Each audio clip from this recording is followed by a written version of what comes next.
to take your home? Is your home worth less than you owe? If you answered yes to any of these questions, then you need to call this number right now. Call 800-714-8615.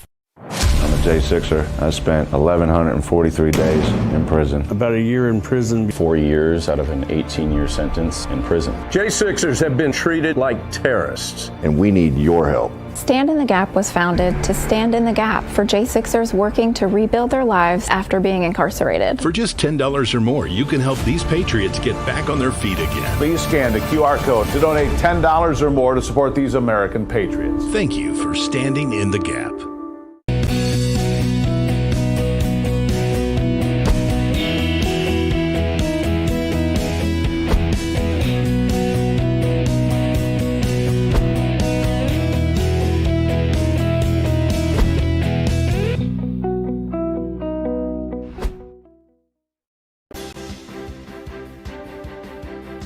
Ahead on American Sunrise Early Edition, the investigation continues in the Charlie Kirk assassination as messages between the alleged shooter and his apparent lover are being scrutinized for evidence of a larger conspiracy in the case. If you're waiting for a leader of the Democratic Party to take a stand against the leftist violence that cost Charlie Kirk his life, first, you have to find an actual national leader for the Democratic Party. You didn't think it was Hakeem Jeffries or Chuck Schumer, did you? After mocking the Americans mourning Charlie Kirk's death and saying they were actually his killers, ABC decides to pull Jimmy Kimmel and his late night show off the air indefinitely. I told you things were different in America now, didn't I? Jerome Powell and the Fed finally do cut interest rates, but then Powell seems to double down on taking that too slow approach for the rest of the year. Ouch! And after a huge effort by lawyers, crime podcasters, and more, a California judge is nixing any chance for the Menendez brothers to get a new trial. Sorry, guys. American Sunrise Early Edition begins now. Welcome to American Sunrise Early Edition, the show where faith, freedom, and the values that built this nation take center stage. Your good deeds and bad deeds. That's how we're going to judge you. Join host Jake Novak as he breaks down the stories that matter. We will be letting the public know regularly what we have found. American Sunrise Early Edition with your host, Jake Novak, starts now.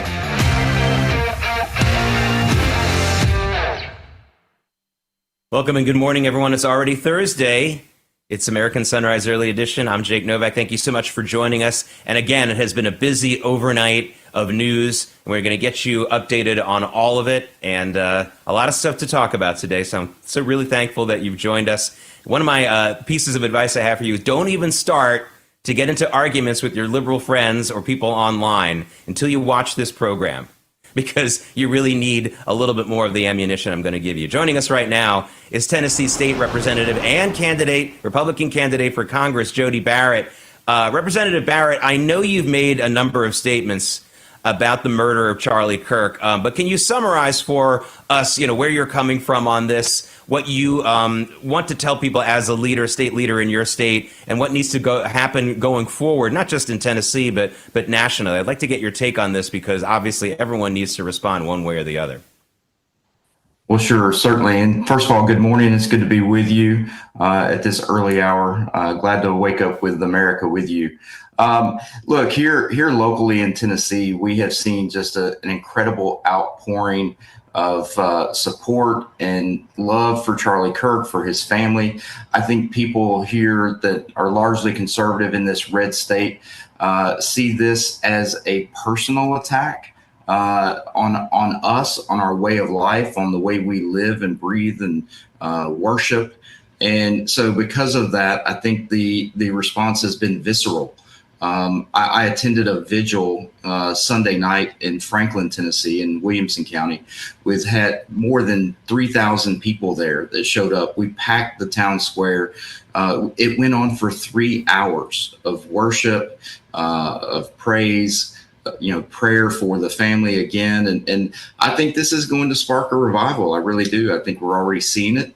I think before this tragic event, there were only something like 15,000 TPUSA chapters around the country. Now there are 35,000 pending applications. So I think the people are responding to this. The silent majority is waking up. And I'm hopeful that this is a fire that doesn't burn out quickly. I hope it's something that is a slow burn for a long period of time. Yeah, it feels different in America. I said that on Thursday morning, and it still does. Last Thursday morning, Thursday again. It's been a quick week, and I feel it still. Representative Barrett, I see that a number of Republican candidates in your state are calling for unity. And I think that there's an aspect of unity that we have to push for here amongst ourselves and just regular people.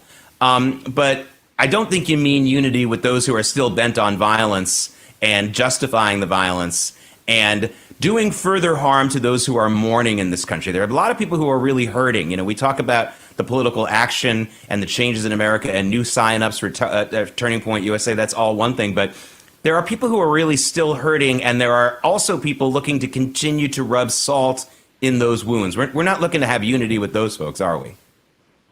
Well, no, I don't think you can have unity with people that are trying to kill you. I mean, Israel's had the entire Middle East trying to kill them for decades, and there's no peace there. There probably never will be any really true long enduring peace because of that.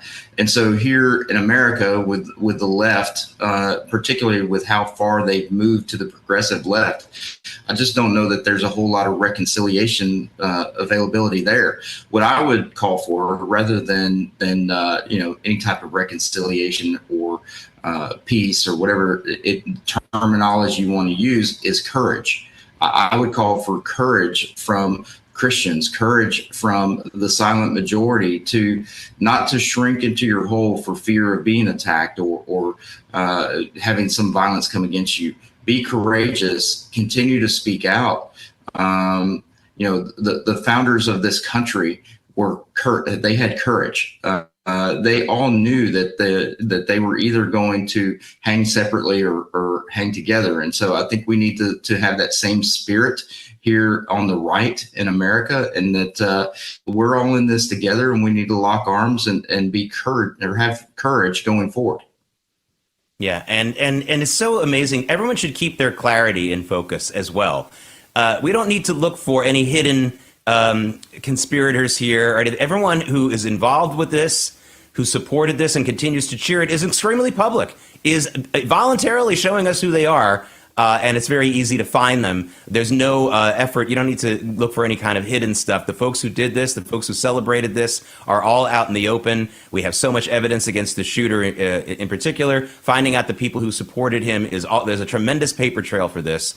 And that's another part of the unity here. Be unified in understanding that the folks behind this, particularly the shooter, and starting with him and going on down, aren't hiding. I'd like to ask you about your state specifically, because I felt like this is another big story in America that's obviously been overshadowed lately. But President Trump is sending the National Guard to your blue city in the middle of your red state, Memphis, which is really, from a totally nonpartisan standpoint, I haven't heard one person who's visited Memphis in the last 20 years who hasn't told me that it has really gone down and it has become more and more crime infested. So I know you have a statement about this, even as some Democrats in your state are publicly pushing back on it, although it does seem like the mayor of Memphis is resigned to it. I guess that's better than nothing. What's your take on this, and what do you want the people of America to know about what's going on there?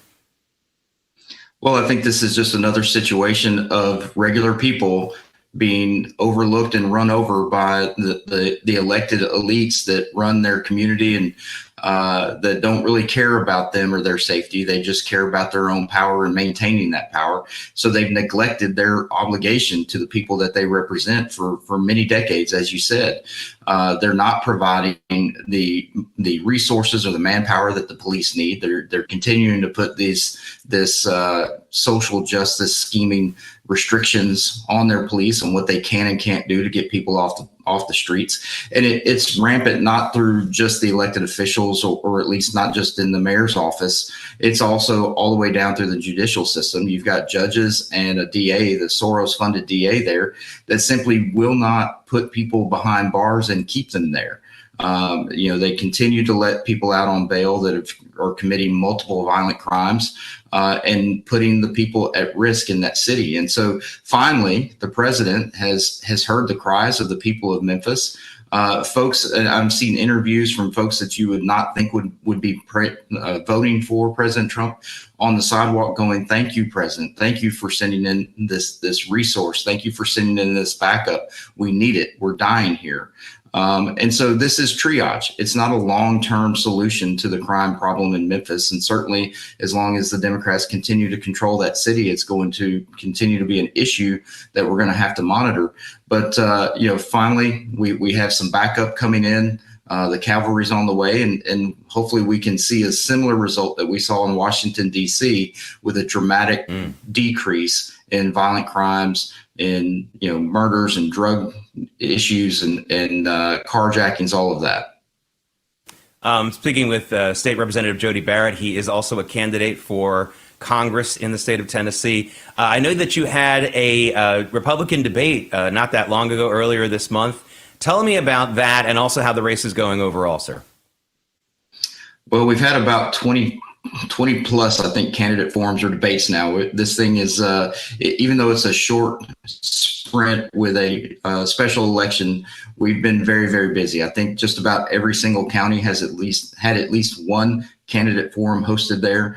But it's coming down to the nitty gritty now. Early voting has started yesterday. And it's really down to about 3 or 4 candidates that have a shot, I think, to win this thing, even though there are 10 or 11 on the ballot. We're positioned, I think, in a really good spot. I'm the only rural conservative in this race, and there's about 11 out of 14 counties in this district that are considered rural areas. And so, the folks are speaking out. As I said earlier, people are just tired of political elites telling them from the top down how they should live, how they should think, who can go to work, who can't, who's going to make a living, who's not. And so they just want a regular guy to be able to go up to D.C. and listen to them and say what they would say, do what they would do, and vote the way they would vote if they were sitting in the chair. Well, that's what the idea of the People's House was from our constitutional framers. So that's a really interesting take on it. Representative Jody Barrett, thank you so much for joining us. Good luck on your stretch run of the campaign. We'll check in with you again soon, and have a great weekend, even though it's only Thursday, but have a great weekend. I know you'll be working, but have a great weekend. Thank you, sir. You have a great day. Thank you. All right. I realize there are many choices when it comes to who you choose for your cell phone service, and there are new ones popping up all the time. But here's the truth. There's only one that boldly stands in the gap for every American that believes that freedom is worth fighting for, and that's Patriot Mobile. For more than 12 years, Patriot Mobile has been on the front lines fighting for our God-given rights and freedoms while also providing exceptional nationwide cell phone service with access to all 3 of the main networks. Don't just take my word for it. Ask the hundreds of thousands of Americans who've made the switch and are now supporting causes they believe in simply by joining Patriot Mobile. Switching is easier than ever. Activate in minutes from the comfort of your own home. Keep your number, keep your phone, or upgrade. Patriot Mobile's all-U.S.-based support team is standing by to take care of you. Call 972-PATRIOT today or go to patriotmobile.com/TrumpUK, TRUMPUK. That's patriotmobile.com, TRUMPUK. Use promo code TrumpUK for a free month of service. That's patriotmobile.com, TrumpUK, or call 972-PATRIOT and make the switch today. Censorship.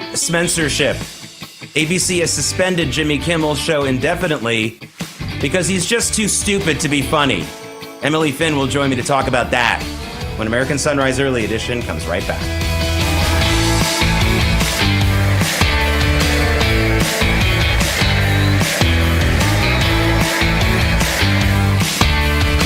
Do you suffer in pain? Are you stiff and less flexible? Do you have trouble sleeping? Are you less active than you once were? Introducing the EasyWell Remedy Massage System that combines the incredible effects of vibrational therapy, targeted deep tissue shiatsu massage, plus soothing infrared heat.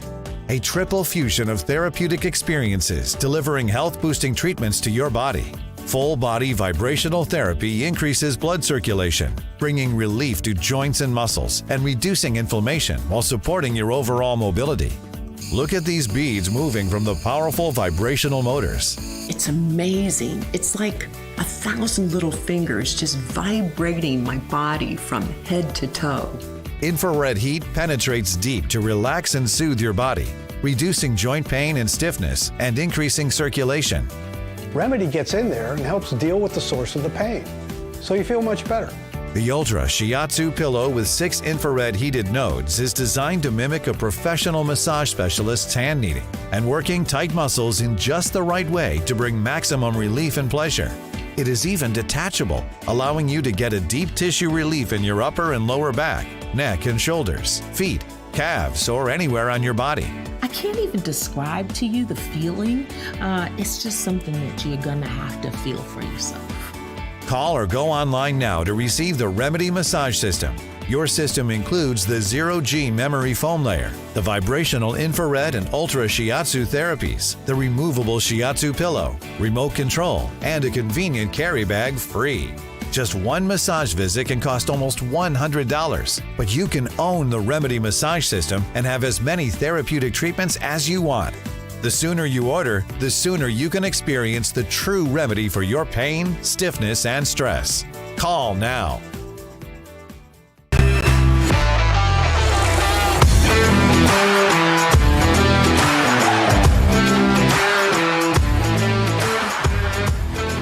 Yes, welcome back, everyone. That is Checkers with a Q. You Americans insist on spelling it with C and K.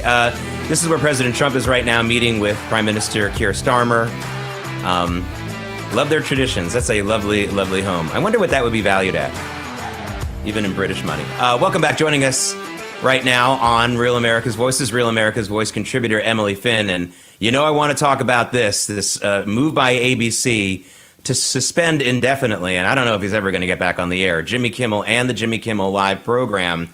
There's a lot to talk about. There's a lot of different angles to talk about it. There's a lot of people standing up about censorship. But Emily, this is someone who's supposed to be funny, supposed to be a comedian. Now, I understand that the late night shows, even Johnny Carson once in a while had a politician as a guest, although they put those politicians on to make jokes, not to make political statements. But Emily, this is someone who's supposed to make us laugh and decided to rub salt in the wounds of millions of Americans who are really, really still hurting about Charlie Kirk. And he didn't just make fun of them. He accused them of being behind the death of this person that they're mourning. I mean, obviously that's not funny, but how could anyone ever watch someone on TV like that ever again if they're hurting from this? And that's millions of people. I mean, it's as simple as that, isn't it? It is as simple as that. Millions of people. I must admit, Jake, I really have heard nothing about Jimmy Kimmel, even in recent years. So I guess he hasn't been funny for a long time. And he probably was just trying to get attention with having some kind of a response to this. I mean, this is the biggest story that has been, people have been talking about it all over the world, actually. They've been mentioning Charlie Kirk's name and saying that what happened to him was absolutely horrific. No one has any other take other than that.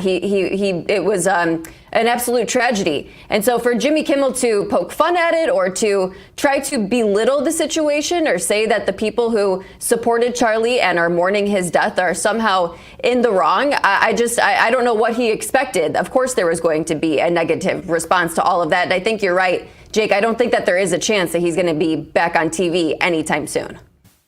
Yeah, and you said it all with your first comment, that you hadn't really heard anything about Jimmy Kimmel. I mean, you have to understand that late night TV, when it was first pitched to the repitched to the American public, when Johnny Carson retired back in 1992, massive amounts of money went into that industry because young people like you were the key audience. I don't know any young person who watches any of these late night shows, and I haven't for 20 years. This was killed off by YouTube and online viewing. These audiences skew a lot older, and there's just no justification for the kind of money that they garner, especially if you're not going to be funny.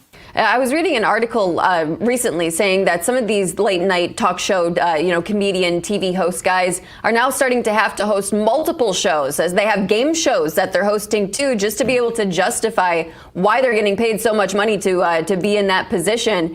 So I think that we're really going to see a death of this. I mean, Jimmy Kimmel may be the first, of the rest of them to go. Young people are not getting their entertainment or their comedy or commentary on news of the day from these late night TV show hosts. That they have so many more options with social media, with the people that have podcasts, with people like Real America's Voice, like our shows. If it wasn't going to happen now, it was going to happen later. So I think he kind of just did it to himself with his comments about Charlie Kirk. Yeah, I have a lot more. There's so much more to talk about this, but this is what President Trump just threw up a Truth Social here, posted it. He's calling it a ratings challenge show, so we've hit that comment already, that part of it. He says it's canceled. I don't know about that. I certainly think he is, and they're waiting to make that announcement, so I don't think President Trump is jumping the gun too much there. But there you go. And now he's urging NBC to do the same. For those of you watching who are going to have a liberal friend or family member to say, oh, this is cancel culture. It's not cancel culture. Dave Portnoy made a good point about this also overnight. Cancel culture is when you go back and look at someone's past tweets or something that they wanted to say privately, and you try to nail them on that. This is someone who, at the moment that this was the biggest story in America, looked at the face of the millions of Americans who were mourning and said, no, it's your fault. Really, honestly, imagine that. That's not cancel culture. That's responding to something that somebody did that alienates him from millions of people in the audience. It's as simple as that. There's nothing nefarious here. There's nothing First Amendment involved here. This is just a business saying we don't want to continue giving you millions of dollars because you're hurting our business plan. It's as simple as that. I've seen so many people saying that the death of Charlie Kirk is just hitting them so hard. And I think it's because it really is a debate between good and evil. People who are celebrating this, you can just see the evil and you can feel it. It's just it's really, really, really horrible. And Jimmy Kimmel, of course, if he was on the wrong side of that debate, he was going to lose followers and he was going to lose his audience anyway. If it was from a Charlie Kirk situation or something else, you can't fix someone who is that corrupted in their soul. Yeah. And being funny requires intelligence, maybe just street smarts. But actually, the best comedians are usually very, very smart. They may not be the best people, but they're the best. They're pretty smart. And it was just incredibly stupid to do this. He's not smart enough to be funny. Emily Finn, thank you so much for joining us. Thank you, Jake. Hey, if your back taxes, maybe you owe or missed the April deadline, or your books are a mess, don't wait. The IRS is cracking down. Penalties add up fast, 5% per month, up to 25% just for not filing. But there's help. Tax Network USA can take the burden off your shoulders and stop the spiral before it gets worse. They've helped thousands of Americans, whether you're an employee, a small business owner, or haven't filed in years. Messy books? No problem. They've seen it all and know exactly how to clean it up. With direct access to powerful IRS programs and expert negotiators on your side, Tax Network USA knows how to win. You'll get a free consultation, and if you qualify, they may even be able to reduce or eliminate what you owe. More importantly, they'll help protect you from wage garnishments or bank levies. So don't wait for the next IRS letter. Call 800-905-8000 or visit tnusa.com/RAV to talk to a real expert at Tax Network USA. Take the pressure off. Let Tax Network USA handle your tax issues. Coming up, Jerome Powell and the Fed delivered a rate cut finally. But then he seemed to double down on the slow approach that's driving President Trump and a lot of businesses crazy. I'll have the latest on that when American Sunrise Early Edition comes right back.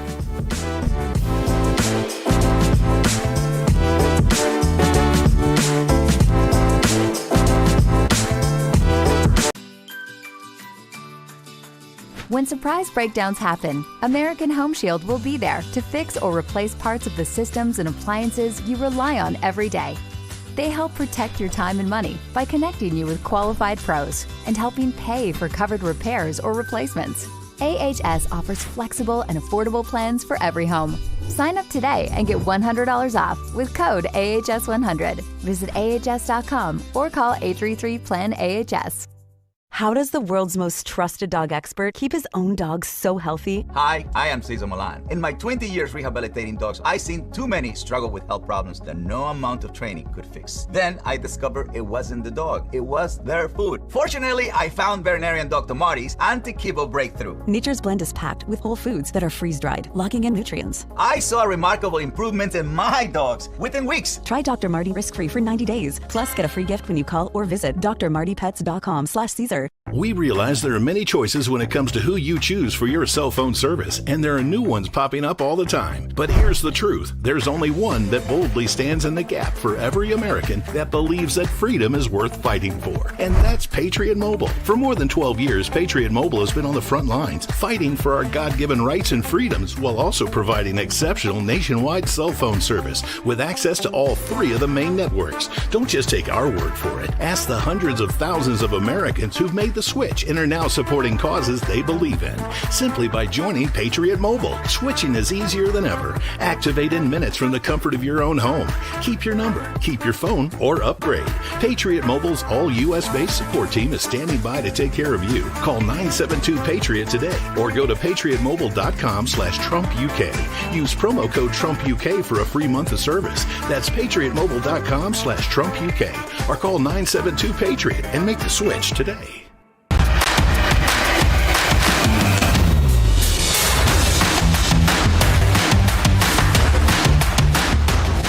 Welcome back to American Sunrise Early Edition. The folks in the control room are having a lot of fun with Checkers and the way that it's spelled and the fact that it's not that fast food drive-through burger place. For those of you who live in certain cities that don't have Checkers, check it out. Very popular among some people. Some people are very, very devoted to either Checkers or Sonic, places like that. But that is where President Trump is right now, speaking with the Prime Minister of Great Britain, Keir Starmer. Hopefully they're making some good deals for us. Let's take a look at where the markets are going to begin today, and look at that. Going to be strong. I told you yesterday that when the Fed decision is made, often the markets move one way and then they move the other way the next day. I kind of was right about that. The Dow did rise yesterday, but the S&P 500 was completely flat. Not going to be flat today, almost a 1% rally there, as you can see.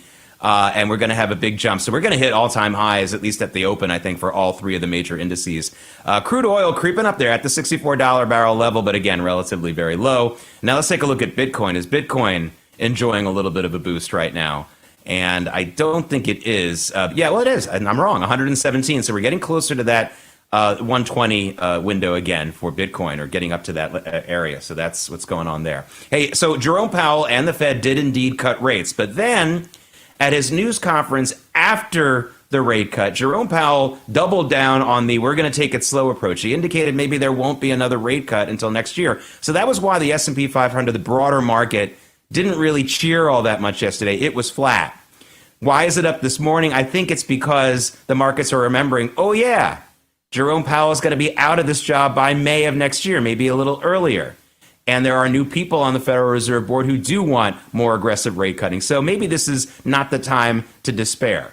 I think that's what's going on in the markets this morning. A lot of other things happening, but there's your explanation. All right, ladies and gentlemen, start your engines.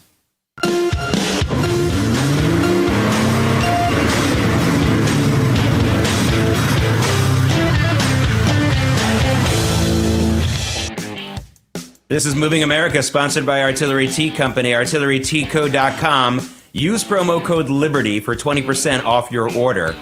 Artillery Tea is all natural, whole leaf. The tea bags are chemical free, and each tea bag can be used twice. Artillery Tea Company is family and veteran owned and operated, and a portion of your purchase goes to help veteran and first responder charities. Artilleryteaco.com, promo code LIBERTY for 20% off your order. I have one quick auto story I want to get to today. Remember that cyber hack I told you about a couple of weeks ago that hit the assembly lines at Jaguar Land Rover? Well, it's been 2 weeks since that hack, a little bit more, and the assembly lines are still mostly halted. This is a huge story. A lot of people missing out. I mean, a hack that's really shut them down for this long. And now here's another little wrinkle to this story. The hack has also left the company unable to accurately pinpoint where in the heck exactly there are 40,000 of their recently sold vehicles. In other words, these are vehicles that have been recently sold that they can't 100% know whether they're en route to the dealer, en route to the buyer, or already with the buyer, the whole thing. Now, obviously they have an idea. They're not completely lost. They're not out somewhere in the middle of the ocean or the bottom of the sea. We get that. But not having that accurate information up to the date is a very valuable thing for them not to have.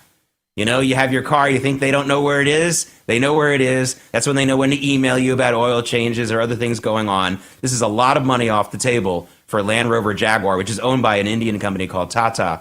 They are not happy about this. They pushed back hard on the whole, we don't know where 40,000 cars are yesterday, but they also can't really pinpoint exactly where they are. And that is a loss of cash for them. All right.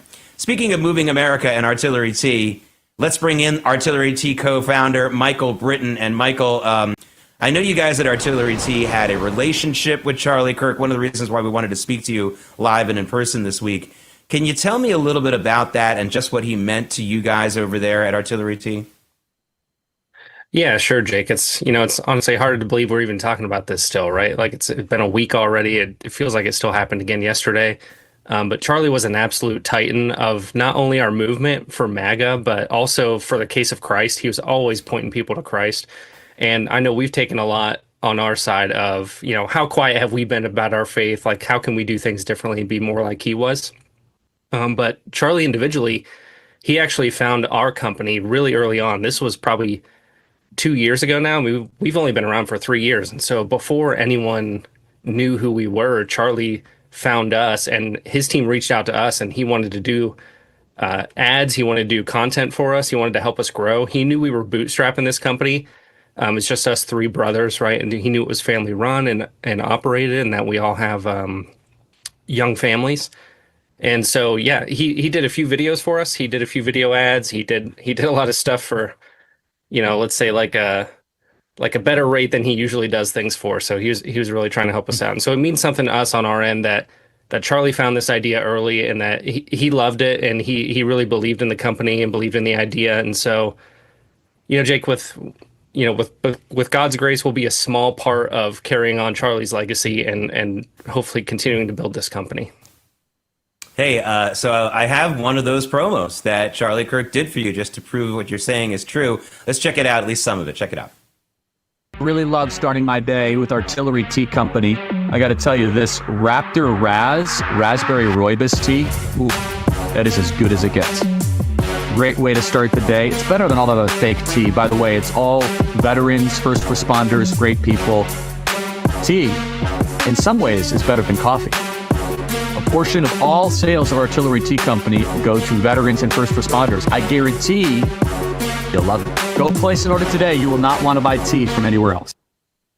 Yeah, that looks like it's so sad, and at the same time, there's something to be really proud of that he went to bat for you guys. Again, I think also something else to remember. Look, Charlie Kirk was also a capitalist. He was a Christian, he was a conservative, but he understood that being a capitalist is the bedrock of both those things. You can't really do if you don't believe in, I would say, meritocracy. If you don't believe in judging people by their acts and their work and whether they're successful at it or not, and whether they need to move on to something else if they're not, then all the other things he's talking about don't work either, do they?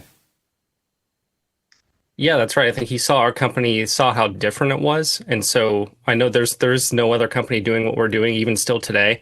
And so I think that really stuck out to him and made him want to partner with us. He does use the product, he does use the product. He is a tea drinker. And so, having us be providing like the products that we are and something so unique, and also partnering with veterans and first responder charities. I know he worked with a lot of companies that did that. And so I think for all those reasons, we kind of caught his attention really early. What surprised me was that we were so small when he found us. I'm not even sure how he did find us. Michael, are you planning on doing anything going forward to honor Charlie?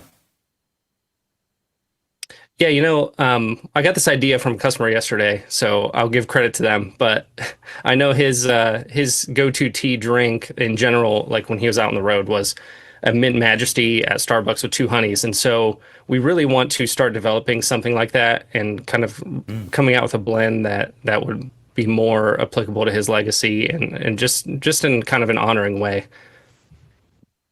Oh, I like that idea, especially if you can replace Starbucks on anything. That's fantastic. Right. Michael Britton, Thank you so much for joining us. Not an easy time, but I'm really glad you had that relationship with Charlie and he was able to help you out and that you're repaying that going forward. So thank you so much. Thanks, Jake. Coming up, I'm going to talk to an expert about how social media and AI can now be fueling the extremism in America, the kind of extremism that took Charlie Kirk's life. American Sunrise Early Edition. We'll be right back.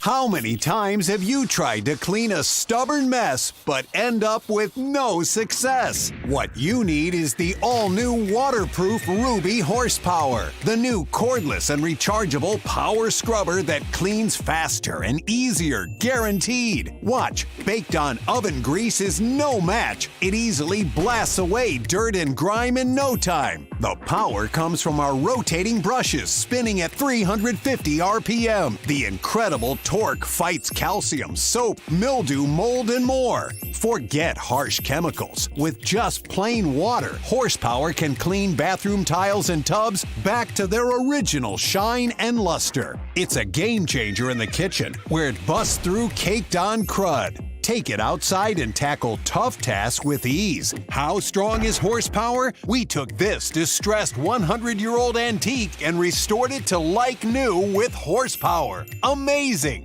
Get your Ruby Horsepower scrubber today with bonus scouring sponge for just $39.99. Save on buying batteries. It's powered with the latest rechargeable technology. But wait, you'll also get this stainless steel brush to make range hoods and gas stoves look brand new again. Yours free. And we're not done. You'll get this Smart Flex cone brush that fits perfectly into corners, tiny crevices on toilets and tiles, or hard to reach shower door rails. Yours free. And to top it off, we'll include this microfiber cloth to clean delicate surfaces and polish cars sparkling clean. It's also free. Great news! Horsepower is now in stock and ready to ship, but due to high demand, there is a strict limit of 2 per order. Order now. Call 1-800-953-8622. That's 1-800-953-8622 or visit horsepowerscrubber.com. So call 1-800-953-8622 now.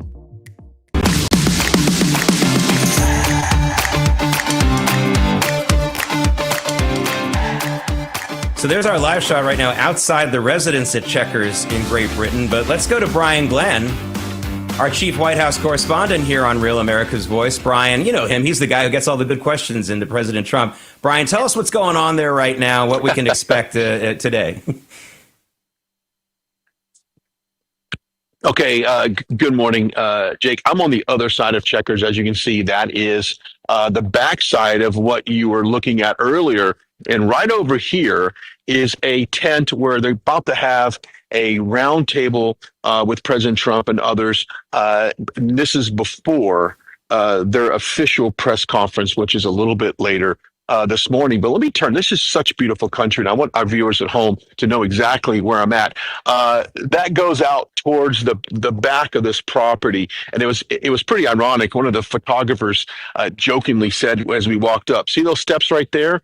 Those steps are older than our entire country." Is so much history, Jake, in this neck of the world. But yesterday it was all about the pageantry, the royal family, the British welcoming for President Trump. But today it's all about business inside that tent, and also a little bit later today, the press conference between Prime Minister Starmer and President Trump. You know, Brian, by British standards, that is an extremely sunny day there. How are they standing it? Are they wearing umbrellas? Are they? This is like better weather than you usually see. How are they standing it? But it looks like it's beautiful there, actually, by British standards. No, it's beautiful. And actually, earlier today, we took a Chinook helicopter from Windsor Castle to this property. It's about a 15-minute helicopter ride. Originally, they had canceled it because of weather, low ceiling, a little bit of light rain. The clouds lifted, the rain went away, as we were able to take that helicopter to this property. But oddly enough, it's been a very British weather so far. Let me see if I can turn it around this way. Just beautiful countryside. This part of the world, it has so much history, as many of your viewers know. And really, we saw the videos of the protest over the last couple of days. So I got to be honest with you. I've been watching a lot of local news here every morning, and I think people are somewhat supportive of him being here right now. They know the importance of the United States as far as the economy here. I mean, inflation here is 3.8%. So they have had some rocky economic times, but they see President Trump as a leader, a businessman. They're hoping to get a little closer to negotiations and have a little bit more friendlier relationship and can help them out economically.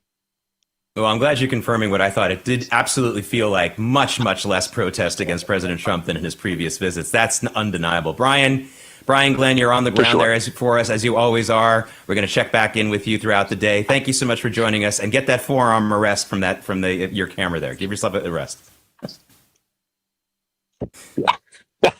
You got it. Thank you. All right. Thanks, Brian. Hey, joining us right now is attorney and tech policy expert Ann Liebschutz. And Ann, you are the perfect person for us to talk about what's going on in America right now, because it really looks like the 22-year-old who allegedly shot Charlie Kirk and so many other radicalized young people in America today have been aided and abetted on that journey by people using online, and now you say even AI platforms and tools. Tell us a little bit about that, Ann. Sure. Well, we've always had instances where an individual or a small group can be influenced, be radicalized, but now, due to enabling technologies, things can happen much more rapidly and on a bigger scale. So I'm going to borrow a term from patent law, and it's called enablement. So let's look at these platforms and what they are, and just how there's some enablement because of them. You have your social media tools, such as your social media platforms, such as TikTok and Instagram. And you also have what I'll call community and communication tools, such as Discord and Telegram. And there's technologies that drive these and enable these that allow for some of these activities to happen.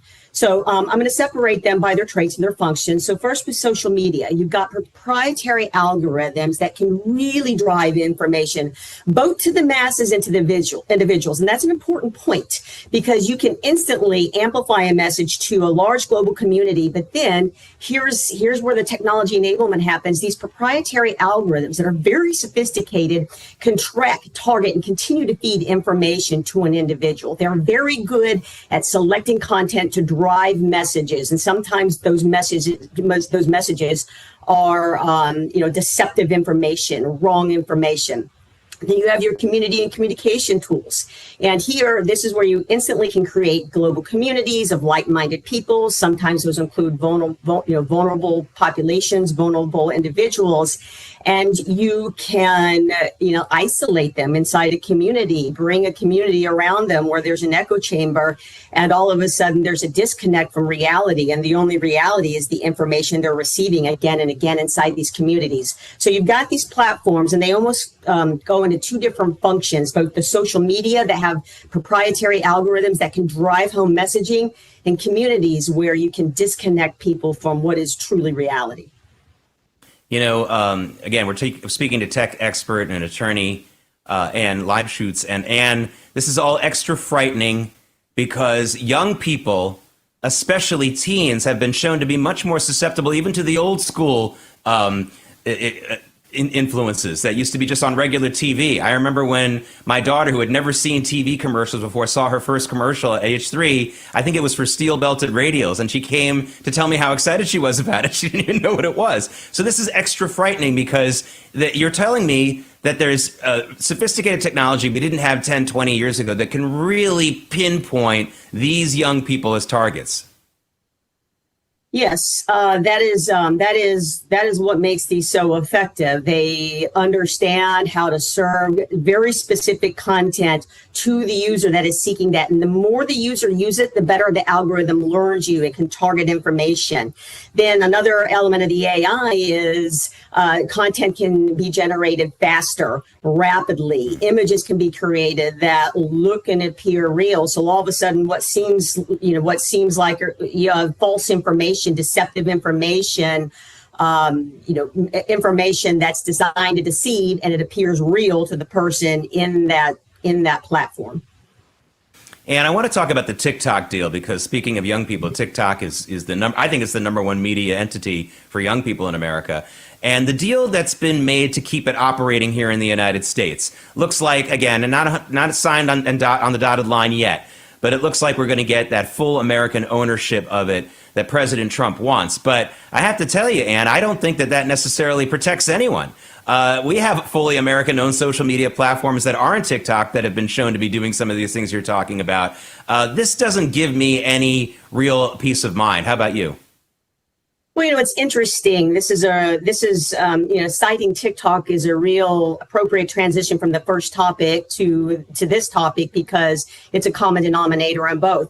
But it wasn't just that TikTok was a Chinese company. It was also that when it came online, it was actually the best at what it did. Its algorithms could reach people, grab people, serve up information, target information, and bring people down rabbit holes and just serve them again and again and again the information that takes them into a really dark place. So whether those are societal concerns of what we've seen these past weeks, or behavioral concerns, taking people that are sick and putting them in bad places in their own mental health. But the TikTok algorithm was the best at what it did, while all the others have caught up now. So then you take the second element is that it was a Chinese company. So not only are they able to reach everybody, they are able to learn the entire U.S. user population and be able to use that ability to serve up Americans what it potentially the Chinese government wanted to serve to Americans. So whether will this deal make a difference in terms of securing, of creating security so that TikTok can be deployed in the United States and we don't have security concerns? That's where it's going. Essentially, what's going to happen is there's going to be a U.S. entity that owns the operations of TikTok, 80% controlled by U.S. entities and a U.S. board member. And all of the U.S. user data, all of it, should sit in the United States and be entirely controlled with no oversight, no connections to any entities outside the United States. All right, that is a little bit more comforting. Finally, I want to ask you, Ann Liebschutz, I want to take a 30,000-foot view of just media in general, because one of the things that's really interesting to me is the Ellison family and what's happened just in the last couple of weeks with the potential for them to really consolidate a massive amount of media power and influence. You had David Ellison, Larry Ellison's son, closing that deal to buy Paramount. It's now called Paramount Skydance, which of course includes CBS and Paramount Pictures and of course CBS News.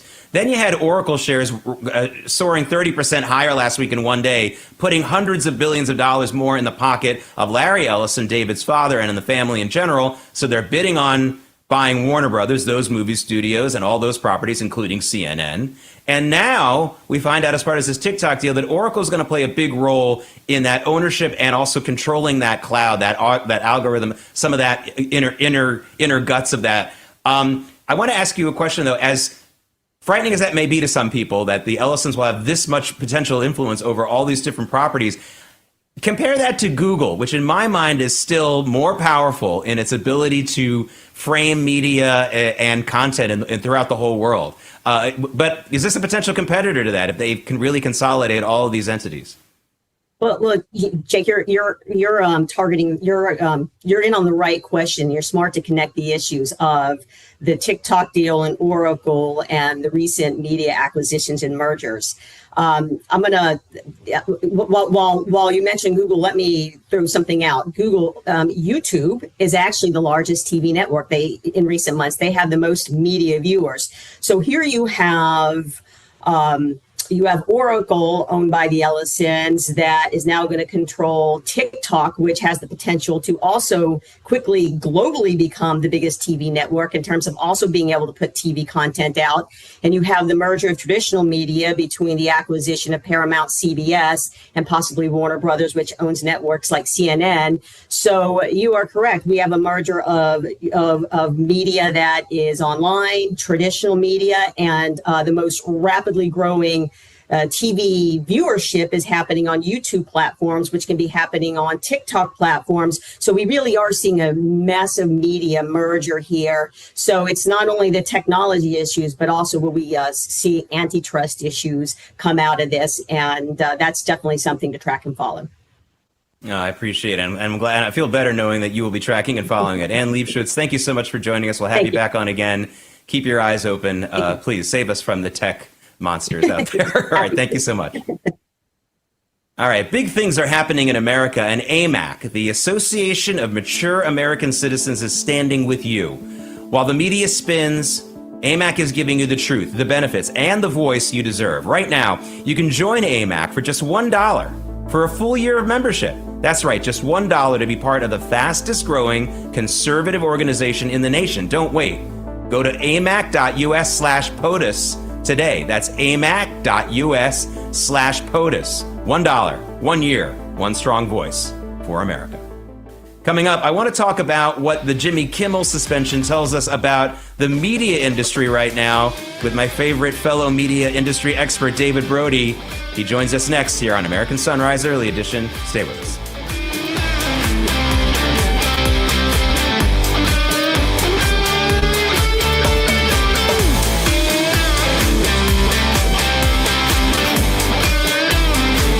You push it. You try to slide it. You even try to hold them shut. But your doors just won't stay closed no matter what. Introducing Ruby Monkey Magnets. Brand new ultra-thin magnetic plates that will keep your doors and drawers shut. And now may be your last chance to get them at a low price. Just peel to reveal the super strong adhesive. Place the monkey, then the magnet, and close.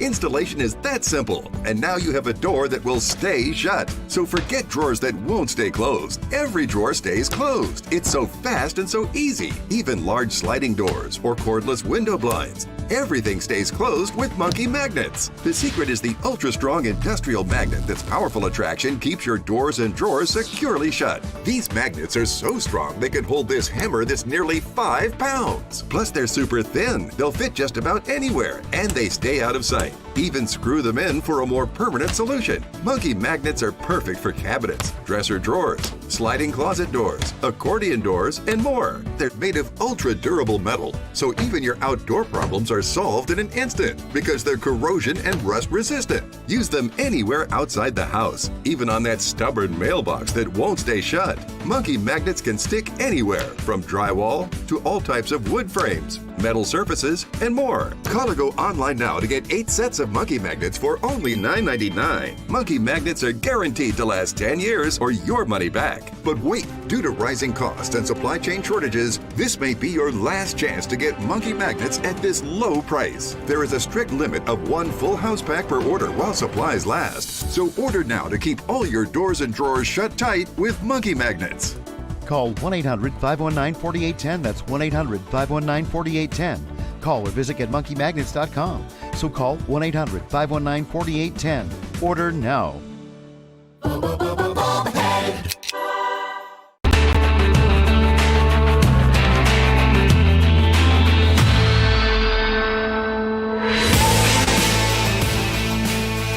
Wait a minute, everybody. I want to report a hate crime. Look, that's the Union Jack. I understand that if you wave the Union Jack at particular parts of Great Britain, you can be arrested. That's actually happened. So wait a minute, I don't understand. Why are they putting out the Union Jack flags here? I'm being facetious, but I'm pretty angry about that. The fact that people in Britain who have been carrying the flag have been arrested a number of times recently. But they pull it out here from when President Trump visits and he's doing an official state visit and now meeting with Prime Minister Keir Starmer, who is backing those arrests for free speech. Just unbelievable stuff. Of course, that's arrests. Here in the United States, someone who used his free speech very, very unwisely isn't getting arrested. The free market is just completely rejecting him. That's what's happened with Jimmy Kimmel. He played a stupid game, and now he's won a stupid prize. I want to bring in David Brody, who understands the news media and the general media business very well. And David, I want everyone to understand something. The late night wars that started 33 years ago or so when Johnny Carson was about to retire.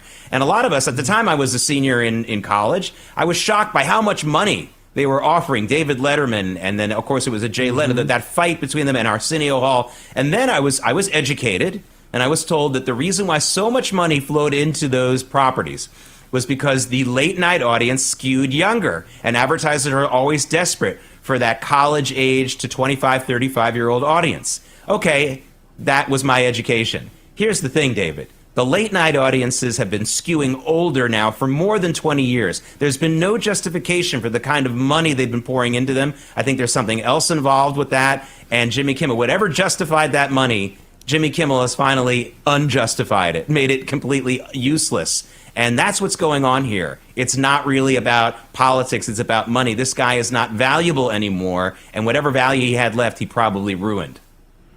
Yeah, that's such great points. And it's all obsolete at this point. I mean, it's going to become obsolete. Stephen Colbert gone. It'll just be a matter of time before Kimmel and Fallon and Seth Meyers and all these people are pretty much gone. I mean, we know the deal. It's podcasts are where it's at. The young demos are going there. So the Trump administration, or excuse me, the Trump campaign figured that out in 2024 and rode that in part to victory. So that train has left the station. On the Kimmel thing, let me just say, can the liberals stop with First Amendment rights? This is a private employer saying you can't say that. You're done. I mean, it's contractual. It's employment and contract law. It has nothing to do with the First Amendment because the government's not involved. So therefore, unless, Jake, correct me if I'm wrong, but I'm pretty sure I'm right, that this is a private employer doing what they deem fit in the situation. And oh, by the way, let's be honest, the last thing ABC News needs is another lawsuit by anybody at this point. And Jimmy Kimmel wasn't just skirting the line. He may have indeed crossed over into defamation territory. Yeah, and just, I mean, it's one of those things. How can you laugh at a guy who's made fun of your sorrow? It just doesn't make, it's not a workable plan. Yeah, why even go politics? I mean, why do this? It doesn't make it. Take advice from Johnny Carson, who said, "Stop, don't do it." You know what? If you're going to do it to both sides, but have fun with it. Don't make it so mean and vindictive. And that's exactly what they've done. Yeah, exactly. Well, we're going to talk a lot more about this here on Real America's Voice today, starting with the next 2 hours of our American Sunrise program. I'll also be talking a little bit more about the business aspect of this with David in the 9 a.m. hour. So join us for that. American Sunrise Early Edition. We'll be back tomorrow at 7. I'm taking attendance, so please show up on time. See you then. American Sunrise is a great way to start your morning. Join us Monday through Friday from 8 to 10 a.m. Eastern Time. We've got the news of the day and some compelling interviews that you don't want to miss. Here's what you missed from yesterday. This royal state visit from President Trump there in England, I get the sense, and this is just based on kind of what's going to be happening and what's on the agenda, that the British leaders really kind of want this alignment with President Trump and with the changes that he's been able to implement here in the United States. There will be lots of talk about the economy and lots of talk about trade between the two. But I think probably implicit in some of those talks will be, how do we get back to traditional values? How do we get back to what you've been able to create in the United States and get back to some sense of what was once normalcy? It seems a little convenient, doesn't it? They just had these massive protests there, and we've seen that. We've seen protests all over Europe that our news media sometimes doesn't cover. We usually do. And they want to be popular. I think they're interested in financial agreements with him that get them off the hook. If I had my best bet, my wish for who President Trump would meet in Great Britain during this visit, it'd be Tommy Robinson. I'd like him to meet Tommy Robinson, the man who has fought really hard for British sovereignty, for British free speech. Boy, that would be an interesting message. Maybe the next time he goes there, maybe he can invite Tommy Robinson to the United States. Oh, Congressman, we want to get your take on some other news of the day. How about what happened on Capitol Hill yesterday with Kash Patel, the FBI director? I mean, oh my goodness gracious. Some serious, kind of a verbal UFC fight. Yesterday, Senator Grassley, he just dropped the information that the Biden administration's FBI was targeting 92 different GOP groups, from what I understand, including TPUSA, Turning Point. And I think that speaks volumes. After Charlie Kirk's death, there have been calls for unity, if you will, and calls for bringing down the temperature politically, because this, of course, is believed to have been, and I'll just say it, I believe it's a political assassination. Listen, what happened with Charlie Kirk has been a wake-up call And what has happened in the subsequent days since last Wednesday, a week ago today, when all of us were shocked, has been nothing short of a powerful movement that is beginning to sweep this country. I had a lady say to me Sunday, she said, I've wept every day, including weeping during the service we just had. She said, but I'll tell you, I have more hope for this nation than I've had in a long time because of the outpouring we've seen across this country.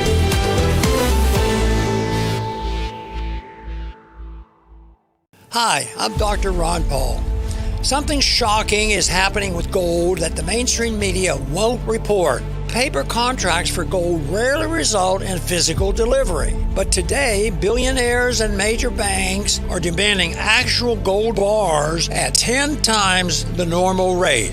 Why the panic for physical gold? These institutional giants understand our $37 trillion debt means we're on a path to currency collapse. The good news, you can make the same move.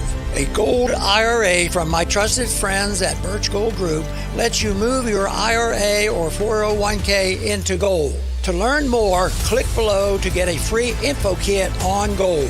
Throughout history, gold has endured where currencies fail. Right now, the biggest players in the finance industry are proving this time won't be different. Click below for your free info kit from Birch Gold and diversify your savings now.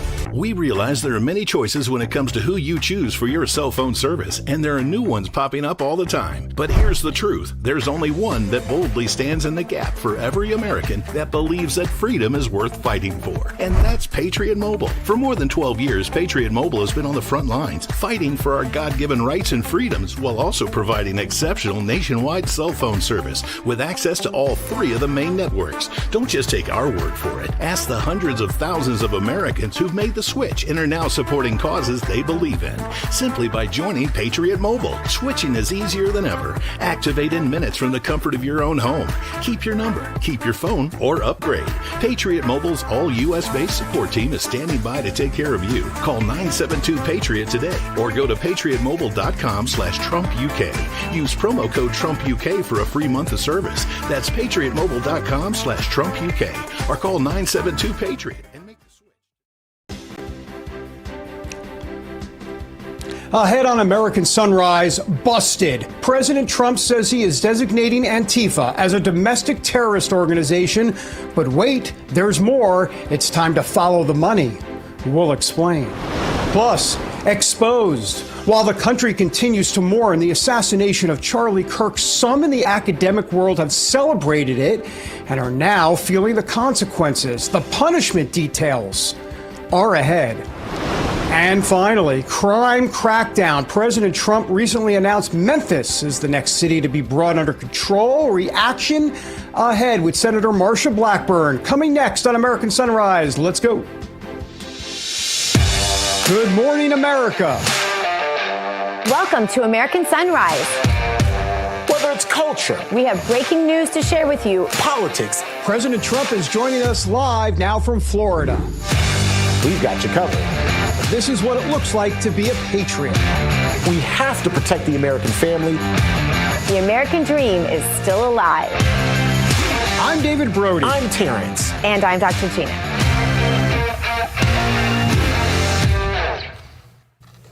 Good morning, everybody. I'm Dr. Gina. We are live with you from the Palm Beaches. Let's bring in David Brody. He's in Washington, D.C., and Terrence Bates in our Denver newsroom. Good morning, gentlemen. Hello, Gina. T. Dr. Gina and David, good morning. David, I don't appreciate you starting the morning scooping me. The first tease that you read this morning had to do with Antifa, and I want to talk a little bit more about that because President Trump, as you said, is designating Antifa a domestic terror group. Here's the Truth Social post. The thing that stands out to me, the president calling Antifa a sick, dangerous, radical left disaster. That's just part of it. Dr. Gina, though, as I read this last night, I chuckled and thought of you because the president also ending that post saying that he wants to go after the people who are funding Antifa and he wants them to be investigated. And you always say, follow the money, Dr. Gina. Yeah, this is really good news, Terrence. And I speak as someone who has been designated as a terrorist before by the left. I was on the terror watch list during, of course, COVID and all of that. simply for supporting the president, as best I know. No one really ever gave me a reason because the left doesn't feel like they need to. But so this is actually really good to see. And I want conservatives to bear one thing in mind, too. Those things that we do during this administration is that we support as we're considering what we can do, for example, about hate speech, right? They can flip on you in one administration. And this is a perfect example of that. The Democrats should have thought of this while they were doing things like going around and making innocent people terrorists. Many of the people we have on this program have been designated as terrorists, were unable to fly, had many of their liberties taken away. It was all in an effort to shut them up, right, to have them not express their opinions. But you're right, Terrence, the follow the money part is really, really key here, because if we can defund somehow these NGOs that have operated really as terrorists against the American people for all of these years in so many ways, this would be amazing. This wouldn't just apply to groups like Antifa, for example, David Brody. It would apply to NGOs like the Red Cross, Catholic Charities, others who if it can be proven that they participated in harboring illegal immigrants, David. Well, and that's the most interesting part of this, that there's so many other shoes that will drop, and these shoes are going to have money in them. And now we wait to see if indeed the Trump administration makes good on that promise. You know they want to. The question is they got to connect the dots legally and otherwise. Yes. I remember Joe Biden in 2020 calling Antifa an idea. Remember that? He called it an idea. Wow. Yeah, okay, well, now an idea is a domestic terrorist threat and an operation that we are going to label them as a domestic terrorism organization. So, Joe, go ride your bike. And by the way, let me just say, to quote President Trump, thank you for your attention to this matter. We appreciate it. Yeah, that's a great quote. Oh, my gosh. Yeah, and I think you make such a solid point, too. There are so many great ideas out there. My husband always says to my children, tell me how you would write the law. You're right, David. That's the tricky part. That's right. All right. All right, Bible Dr. time. Gina, we're going to talk much more about this. Yeah, would you get us to our Bible verse really quickly? Colossians 3:23 is the name of the game today, and it says, and whatever you do, do it heartily. Actually quoted this on air yesterday on the show. As to the Lord and not to men, knowing that from the Lord you will receive the reward of the inheritance, for you serve the Lord Christ. And I tell this to my children all the time when they're complaining about having to do menial tasks or having to do starter jobs in high school, right? Things like that. I say, whatever you do, do it unto the Lord, because that's when he broadens your territory. Even if you don't like it sometimes, it's important to do it well. As the country continues to mourn the loss of Charlie Kirk, some continue making hateful remarks about his assassination and have lost their jobs. This report in the Nashville Banner lays out how two professors at universities in the state, one was at Austin Pay State University, who posted a 2-year-old story about comments Kirk made about guns. Tennessee Senator Marsha Blackburn then posted on Facebook asking what the school would do. The professor was then fired, with the university stating that the post was insensitive and interpreted by some as a justification of the assassination of Charlie Kirk. For more, let's bring in that senator, Tennessee Senator Marsha Blackburn, who's always in the middle of the fight. Senator, I do want to get to all of this because words have become such a political banter in this season of our nation. But I want to talk to you briefly about someplace where a lot of words are being generated, because you were in that, and I talked to you before you got on the show. I didn't know this before. This wasn't what I was going to ask you before. But you were in that hearing yesterday with parents talking about losing their children to AI bots coming in alongside children and telling them, supporting them in their suicidal ideations, resulting in actual suicides, supporting them in self-harm. As these bots have come into relationships with our children, and sometimes the most supportive relationship they'll have in their life, because they're going to agree with them on everything, right? I'm really nervous after hearing some of that hearing testimony yesterday by parents, that this is the next fentanyl demon we have to fight in our culture. Tell us, Senator.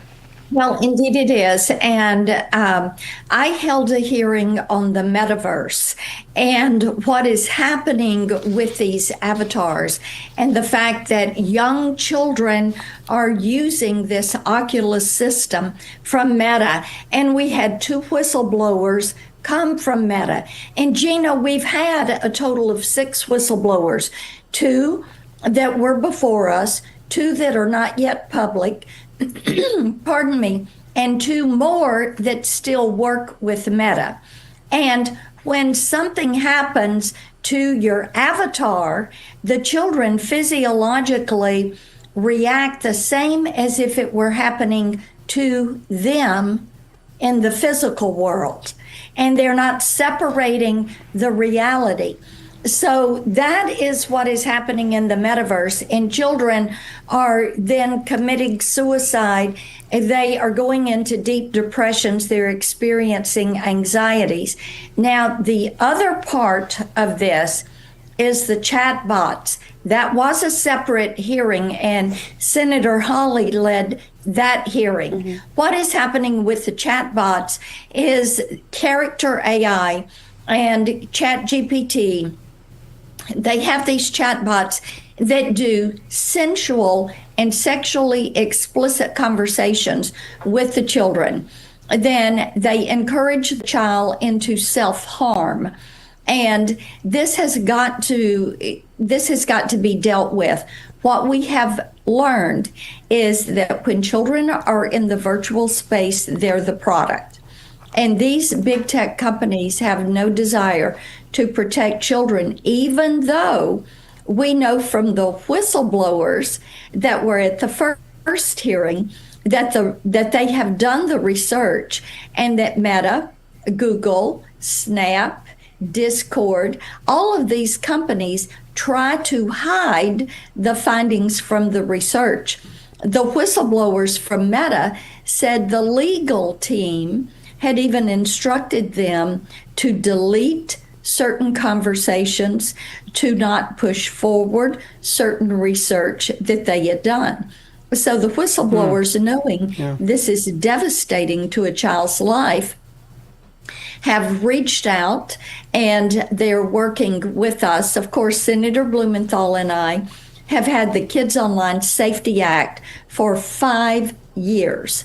And big tech has fought the passage of that. We got it through the Senate last year on a 91-3 vote. We're waiting for the House to take it up. It is imperative that these social media platforms be required to have a duty of care, that they do safety by design, that they have a readily available toolbox for parents and kids to be able to de-link from these algorithms so that the virtual space can be a safe space for all of our children.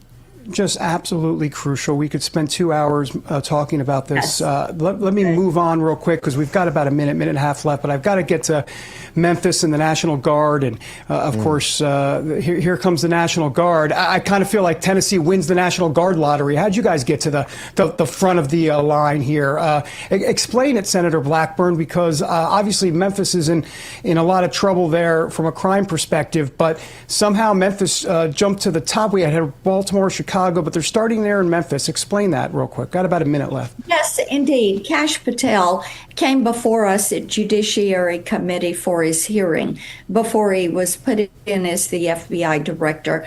I gave him the stat sheet from crime in Memphis, and I said, I need your help with Memphis. He agreed to do that. He's been true to his word. During the summer, without any fanfare, we had an FBI surge in Memphis. They apprehended more than 500 gang members, 118 firearms, and have now over 100 indictments. This is a phase 2. To bring in extra resources from the Guard, from ATF, DEA, U.S. Marshals, Homeland Security to back up Memphis while they sustain this work to get these gangs under control. Memphis is short 800 police officers, so this will allow police to do that good work, while these other federal agencies step in and help relieve some of the paperwork, traffic duty, logistics, apprehensions through the DEA and the ATF. And we are determined to make Memphis safe again. It is a wonderful city. And I will add this, David, one thing people don't readily think about Memphis is our nation's logistics hub here on the east side of the country.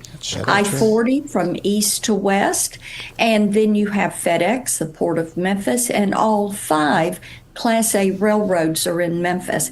Cargo theft over the last 4 years has increased 5,000%. Wow. So the gangs are committing this theft, and of course then they're using those funds to actually go in and fund their activities. So getting these gangs out of Memphis will stabilize the situation, and we want Memphis to return to being a very safe city, and we look forward to that. Senator, got to run 10 seconds or less, just one sentence. When do we expect the National Guard on the ground in Memphis specifically? That is the governor's call. Okay. Appreciate you. Thank you Here's so much your for sentence, being here. sir. Nice job, Senator Blackburn. Very nice. That was short and sweet, Yes. Senator Blackburn. Thanks for being here. Thank you. I appreciate Thank it. We've got some breaking news here. Let's take a look here. And I believe do we have something here or no, guys? It's President Trump. And let's just double check. Give me some information in my ear. See what we're seeing here. But this is obviously the UK. President Trump, is walking in with Keir Starmer, of course, the head of Great Britain. And so we're just going to monitor this. I'll double check, guys, here live on the air. Is this live or is this tape? Just double checking. I'm assuming it's live. But we will look. There is the president, who, of course, is with Keir Starmer. And now they are coming to the microphones. Let's listen in for a little bit.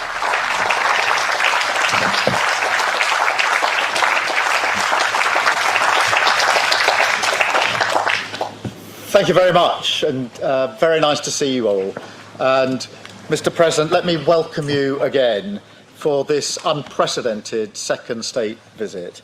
And it's a great pleasure for me personally to welcome you to my home from home here at Chequers. And thank you very much for taking the time to say hello to the staff, who are they've done a brilliant job, and they've been preparing for weeks. And it's really so good to have you here. So thank you so much.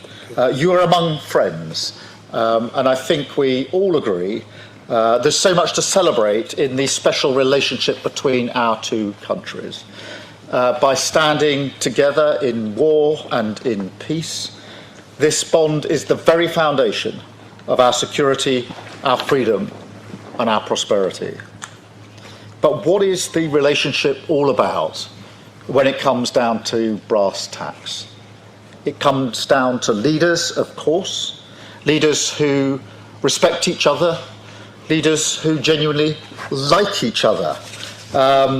And it comes down to our unique relationship on defence, the closest the world has ever seen. It comes down to the connections between our people, ties of family and friendship. The President himself is a shining example of that. But it also comes down to business, to all of you here, and thank you so much for coming here this afternoon. It's fantastic to have you with us as the best evidence of that people-to-people, business-to-business relationship that thrives in the special relationship. In so many ways, this story is a story about enterprise. The US is our single biggest, largest trading partner. Companies like BP, GSK, Rolls-Royce, and AstraZeneca employ thousands of people in the United States. American companies like Microsoft, Citigroup, Boeing, Amazon, and Blackstone do the same here. Together, we support over 2.5 million jobs across both economies. So this relationship is embodied in each and every one of you here today. We have, if you like, the great and the good of British and American business sitting with us. Leading lights in tech like Jensen, Ruth, Demis and Satya. Finance, Jane, Larry and Steve. And of course in pharma, in defence, energy and manufacturing. It is really great to see you all again, I should say, because of course we were together yesterday and we know each other very, very well, which is exactly as it should be. And just look at what we're achieving today together. The deals and investment that you're announcing today break all records. What a day. £250 billion flowing both ways across the Atlantic. It is the biggest investment package of its kind in British history by a country mile. So thank you so much for your contribution on your part in that as the embodiment of that special relationship. And let me spell out what that means. It means life-changing investments across the United Kingdom. It's expected to create 15,000 jobs in Belfast, in Birmingham, Hartlepool, the Humber, and well beyond. It means thousands of working people will feel and will be better off. And it shows the potency of this partnership. US capital and entrepreneurial spirit combined with British ideas and ingenuity. The UK is one of the world's largest economies. Maybe not quite on the scale of the United States, I concede, but my word, we punch above our weight. And we lead the world in expertise on quantum, on AI, life sciences, financial services, and more. We have the only trillion-dollar tech sector in the West, outside of the US, again, I caveat. We have the best investment, the best universities, the most Nobel Prizes, and we have Demis here, outside the US. That's what we bring to the table, and we are proud of it. That's why we both benefit from this incredible relationship. Look at the economic prosperity deal that we struck back in May. It was the first trade deal that the President made. And yes, it was the best deal as well. We have the lowest tariffs in the world in vital sectors, and that is some achievement. It was a tough negotiation, but we did it for a reason. Because it's a win for both sides. And because we knew that by working together, we could deliver more for working people. We could help the businesses here today to thrive and help you create good, well-paid jobs in communities up and down our country. And ultimately, that is the test of the special relationship. How much it delivers for honest, hard-working people to make them safer and better off. We've already taken a big steps forward, and we're going further today, much further. In a moment, the President and I will sign our groundbreaking new technology partnership, the Tech Prosperity Deal. It's a blueprint to win this new era together, shape it according to our shared values, and seize the incredible opportunities that are on offer. I want to thank all of you for supporting this vision. We have huge new investments from NVIDIA, Nscale, OpenAI, Google, Salesforce, and many more, backing cutting-edge British jobs for years to come. And of course, tech needs energy. So to fuel this revolution, we've struck a new deal on civil nuclear power. We discussed this, Mr. President, last time we were together, and the opportunities we had. Generating energy for millions of homes and businesses, driving down bills on both sides of the Atlantic, and driving up energy security. So I want to thank everybody here for supporting this too, with brilliant job-creating investments from Amentum and others, including building up to 12 advanced nuclear reactors in the northeast. So this is a great day for the special relationship, a celebration of what has gone before, of course, but more than that, a moment to deliver investments, jobs, and deals which will improve people's lives now and light up the special relationship for years to come. So thank you all. And now it is my pleasure to hand the floor to my friend, our friend, President Trump. Thank you very much. Thank you. And great job.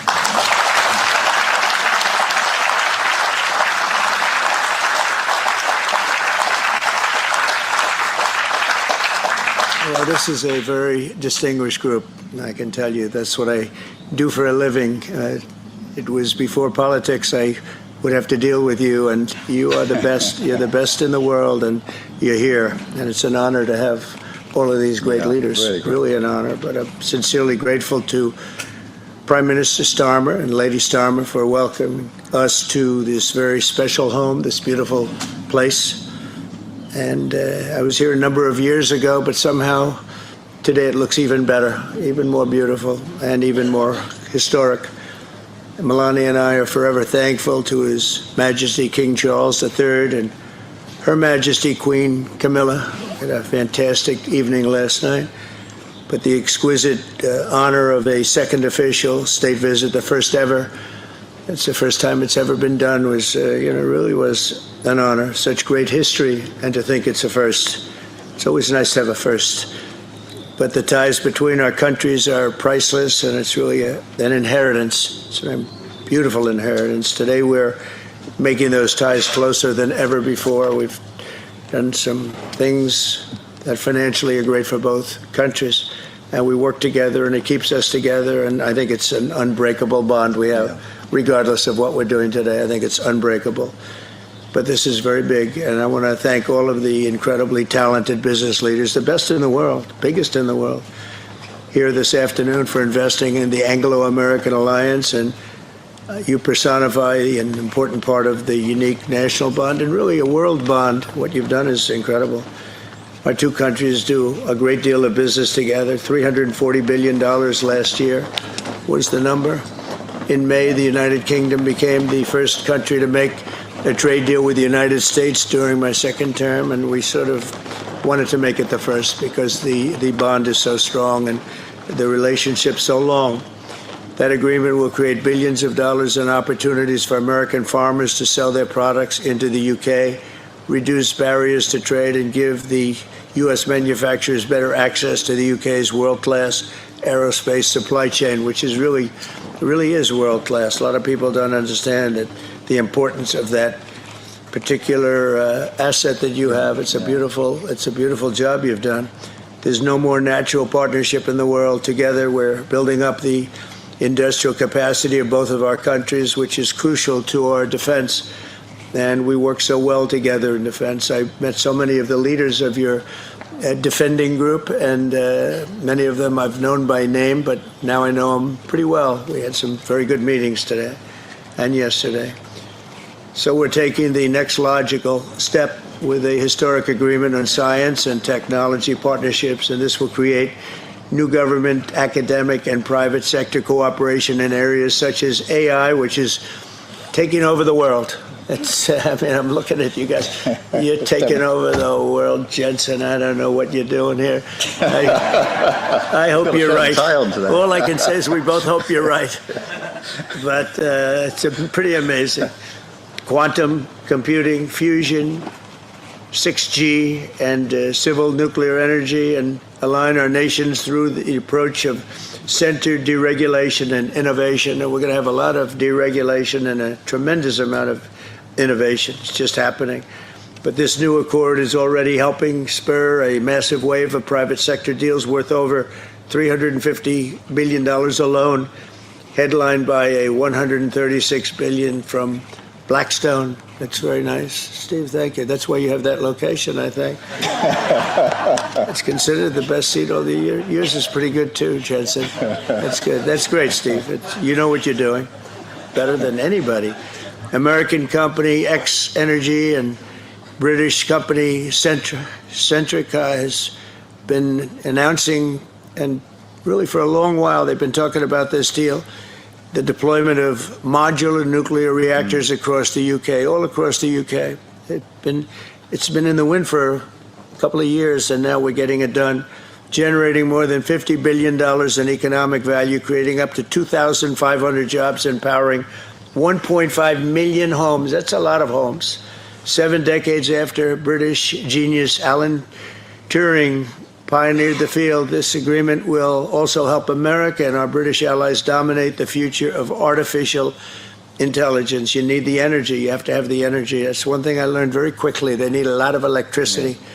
In the United States, you need double what we have right now just to maintain that fight. We're right now, and I want to say, leading China and the world by a lot in AI, a lot. And we're creating tremendous amounts of energy and letting you create your own electricity in many, many cases. And we're giving you very rapid approvals. We're getting them approvals like they've never seen before. They used to wait 15 and 20 years to be rejected. Now they wait 2 weeks or 3 weeks to be accepted. That's a pretty big difference.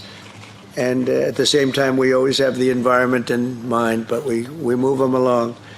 But we're committed to ensuring that you have secure and reliable sources of American AI and quantum technology. We intend to always be the UK's strongest, closest, and most trusted business partner. Very important to us. The relationship is very important. 1 year ago, our country was in serious trouble. The King of Saudi Arabia, a great gentleman, you all know him. He said, "Sir, your country was dead 1 year ago, and now you have the hottest country anywhere in the world," and it's true. We'll have more than $17 trillion invested in our country this year. 17 trillion, which is many, many times what we had last year, and we're only in our just about almost 9th month. It's moving along quickly. It's amazing. I was saying we're in our 3rd month, our 4th month, our 5th month, but we're at, it's going to be over $17 trillion. No country has ever had anything like that, even close. GDP last quarter was 3.3%. Despite all of the things we're doing, one of the things we're doing, which I'm very proud of, is the border. We now have a totally closed border, totally secure. For 3 months, 0 people came into our country, bad people. And they come in, but they have to come in legally. We have a great process going. And inflation is virtually non-existent.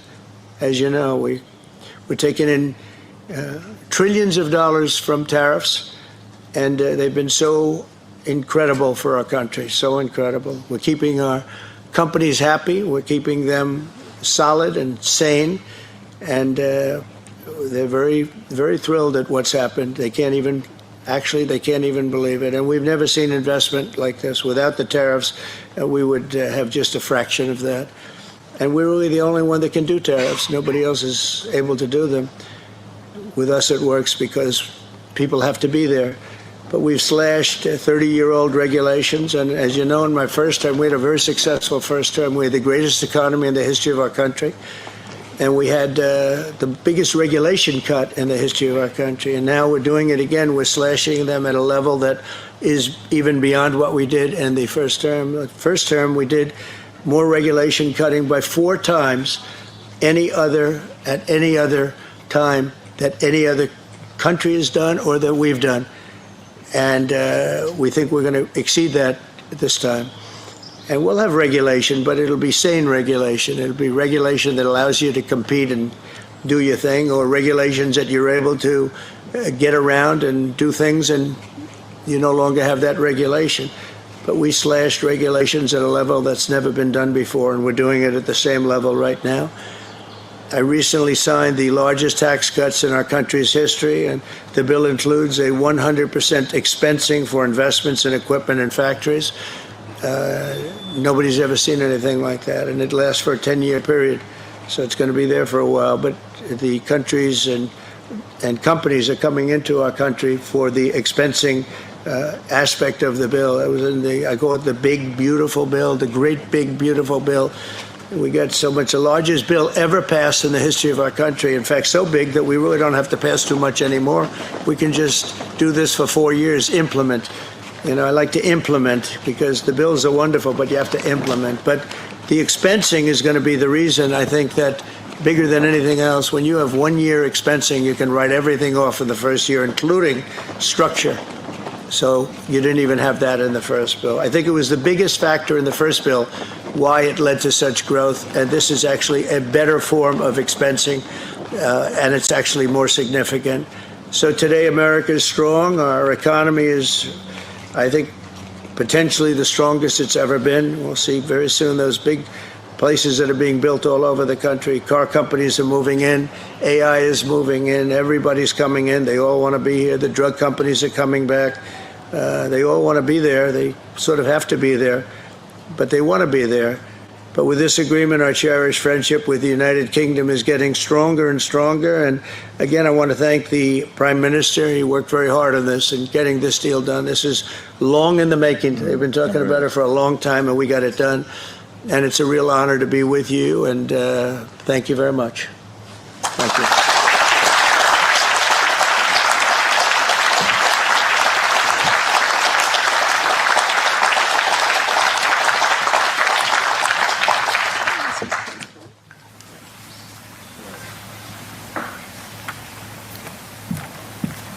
Sign this, Howard?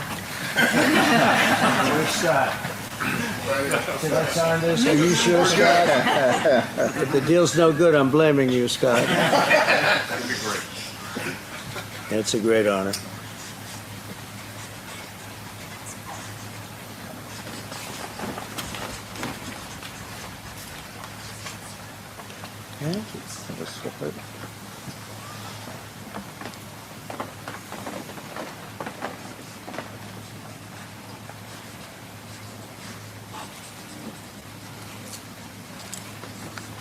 Okay, hold that up.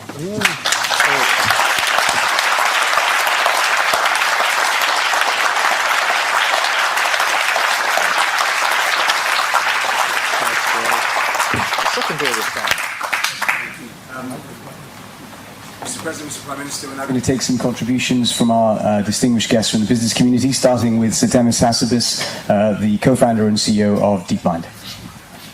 Thanks, Varun. It's a huge pleasure and honor to be here today. And thank you, Mr. President and Prime Minister, for your fantastic leadership on the US-UK tech prosperity deal. This partnership builds on a rich heritage of scientific collaboration between our two great nations, pushing forwards the frontiers of human knowledge and technical innovation. The fruits of that historical partnership, from inventing the frontiers of human knowledge and technical innovation.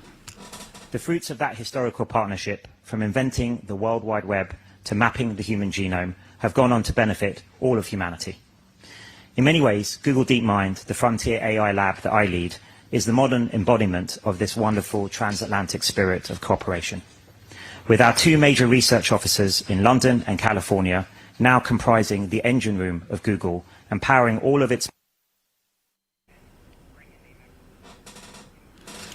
All right, you've been listening to a pseudo press conference, more like a signing deal with a few pre-planned questions. We expect President Trump to hold a full throttled press conference, possibly with Keir Starmer later, but we'll see. For now, we're breaking away because obviously we got the news, a big deal, specifically as I look at my notes, put on my glasses, it's investment, tech investment, steel tariffs, and it's money. And money into America, money into UK. For more, let's bring an AMAC spokesman, also a former Assistant Secretary of State. Now, by the way, he's running for governor in the great state of Maine. Did I say by the way? That'd be Bobby Charles. I may have buried the lead, Bobby. Thanks for being here. So what do you think? Some of the comments by both Keir Starmer and President Trump. Once again, Trump's on the world stage making deals. He is, a couple things that, as I watched all of that unfold come to my mind. First, American leadership is back. He sets the stage. And, if you set the agenda and look at the difference, world difference between what's happened in the first, several months of his administration and the entirety of the Obama or Biden administrations, just extraordinary leadership.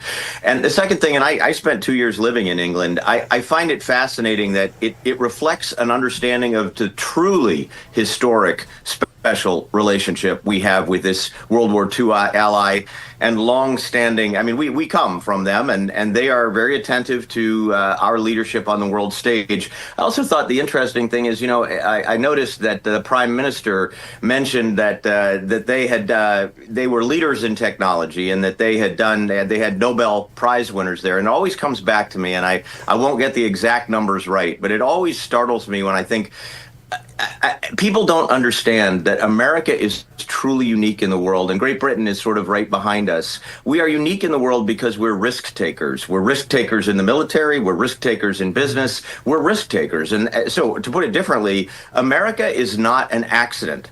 It is a product of extraordinary commitment and risk-taking over generations. And there's a reason why we have 409, I think it's 409 Nobel Prizes, and China has 9.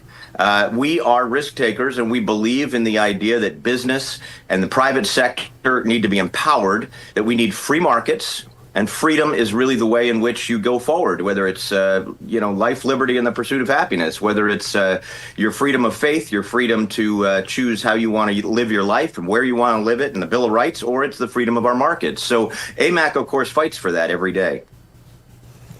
Yeah, it really is something to see on the world stage. I couldn't help but notice just the mere presence of President Trump is so much larger than life. Then when they both signed the paperwork there and exchanged it, I could only see President Trump's. I couldn't see anything else on that page. And you could see President Trump's probably if you were, looking pretty well from Canada.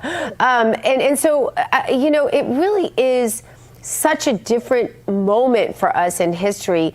Do you think that it is just the election of President Trump that has changed so much of the world that they really are being sincerely respectful to him? Or is this just a show? Because many in our chat are saying they just feel like they want money. This has nothing to do, they look at the influx of illegal immigration and the Islamist Sharia law that has built itself very well there. What do you see? What's your landscape for us? I've been around presidents, and I will tell you that I feel that what you're witnessing there on that stage is both the power of the policies and the power of the person. Not to put too fine a point on it, but sometimes a person will walk into a room, and President Trump is this person. He will walk into a room and the entire room changes because of not because of the power or the title, but because of the authority and the strength of the man.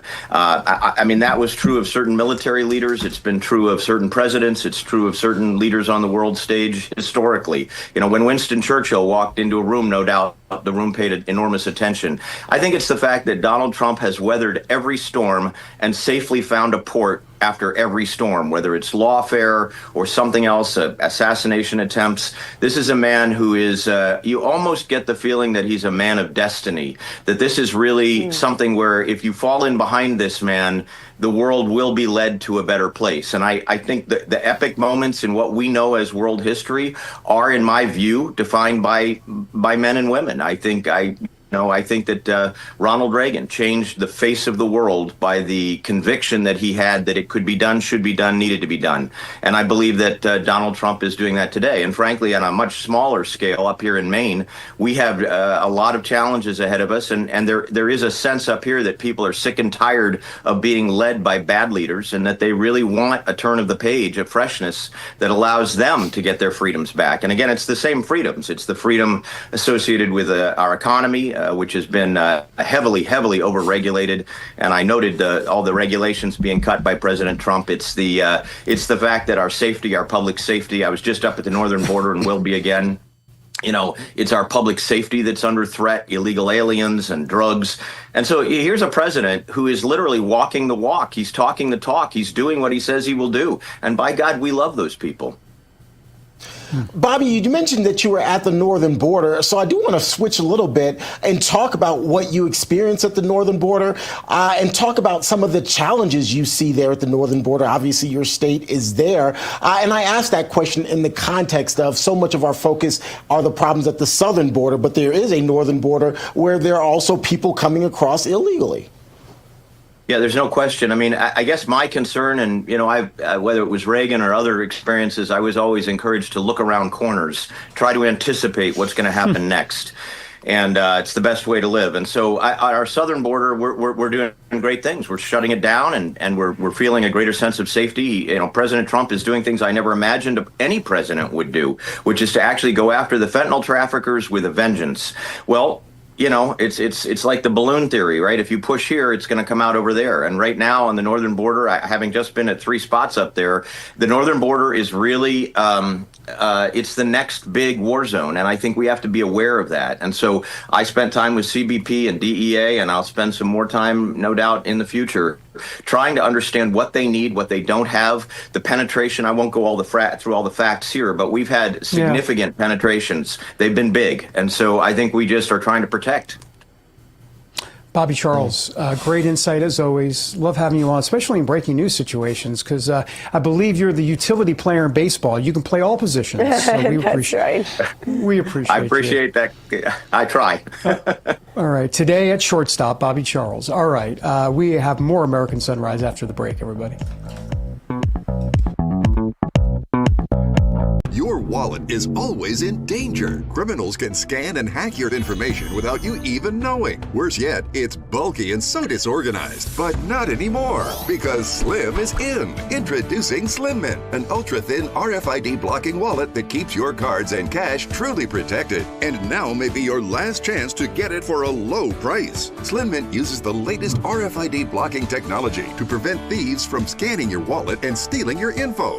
Having your information stolen is a nightmare, but with Slim Mint, I know I'm protected. With money clips, cash can easily fall out, but with the auto-locking Slim Mint, your cards and money stay securely in place. Then just press the button to release the lock. Slim Mint is ergonomically designed to optimize space and keep your belongings organized. It has a built-in cash clip and a flexible outer band to securely fit your additional cards and your extra cash. Even with everything you see here in the Slim Mint, it's still ultra-thin. Bulky wallets are uncomfortable, but the Slim Mint is so compact it fits in any size pocket. Plus, it keeps everything easy to access. Slim Mint holds everything from pictures to credit cards, my driver's license, yet it's still so thin. Say bye-bye to bent cards and damaged magnetic strips. Slim Mint keeps them protected. It's crush resistant and can really take a beating. Similar wallets sell for over $100. But call or click now and get Slim Mint for just $29.99. Order in the next 5 minutes and you'll get an instant $10 discount. So it's only $19.99. But wait, due to rising costs and supply chain shortages, this may be your last chance to get Slim Mint at this low price. There's a strict limit of 3 Slim Mint wallets while supplies last. You still have time to get your very own Slim Mint wallets, but you must act fast. Don't wait, order now. Call 1-800-608-6630. That's 1-800-608-6630. Call or visit slimmintwallet.com. So call 1-800-608-6630 now.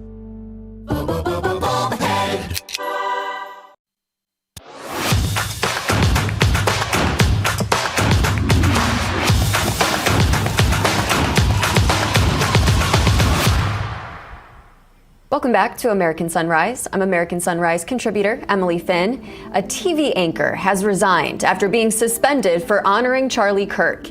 Benny Ray Harmony has resigned from ABC 20 in Springfield, Illinois, saying that she faced retaliation for airing a tearful, nonpartisan tribute to Kirk, her mentor and former boss. Harmony said she chose faith and love of country over keeping her job and closed with prayers for Kirk's family and America. Her bio has since been scrubbed from the station's website. Take a look at this. 2 days ago, I lost a mentor, my first boss, the first person who made me believe in myself, that encouraged me to chase this dream that you're watching right now. Charlie Kirk. There's a lot going on in our world right now, in our country, but I want to say one thing.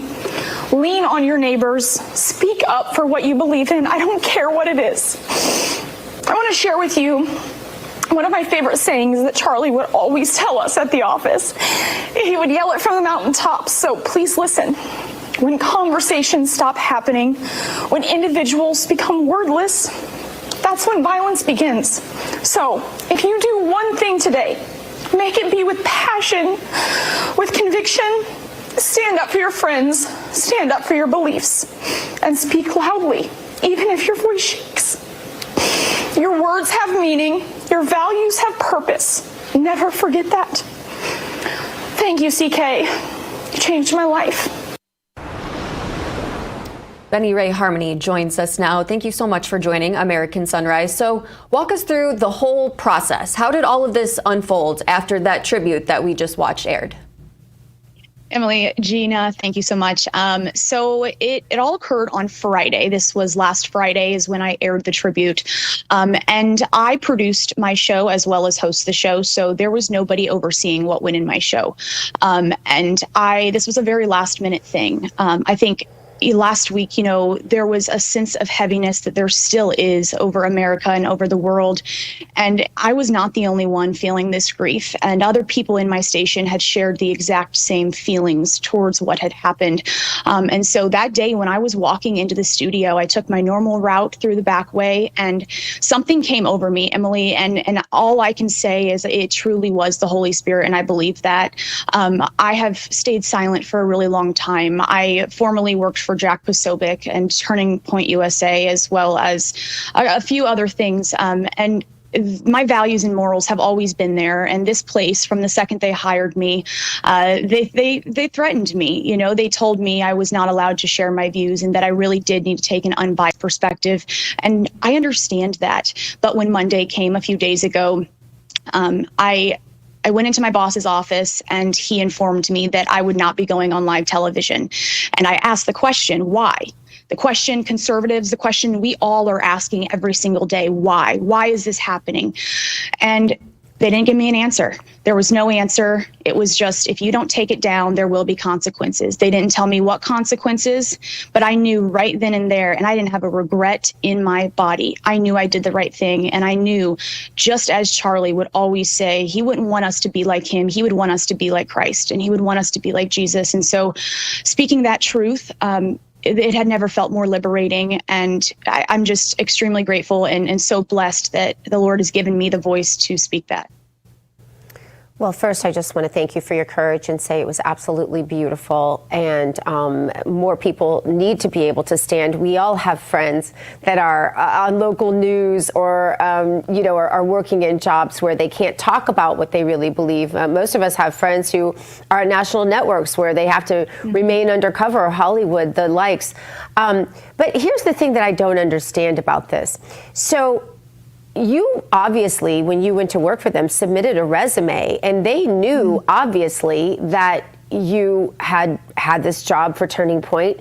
So then let's say it had been a job working for someone more mundane in terms of politics, just a Steve Jobs, or someone more liberal, because I guess that would have been acceptable, right?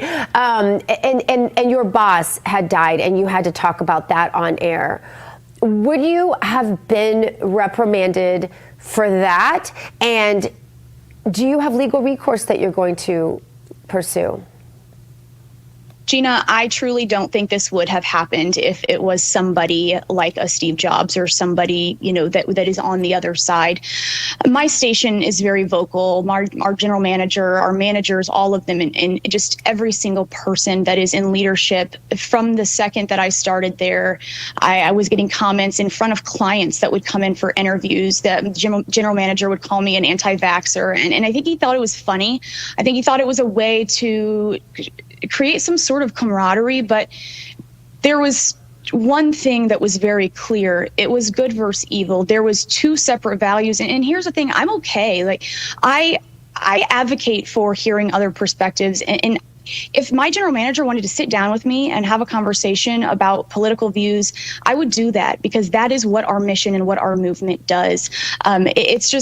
It's truly sad that this has occurred, and the words, I have a lot of evidence that I cannot share due to some of the Illinois laws that we have, but I have evidence of our managers calling Trump and calling people in the current administration Nazis, pedophiles, Hitler, and horrific things. And the fact that this is happening in newsrooms across the country, I hope that others are watching this and watching Turning Point's mission, and they stand up the same as I did. Yeah. Well, Benny Ray Harmony, you certainly have my respect for standing up for the truth and standing up for yourself. Thank you so much for joining our show this morning.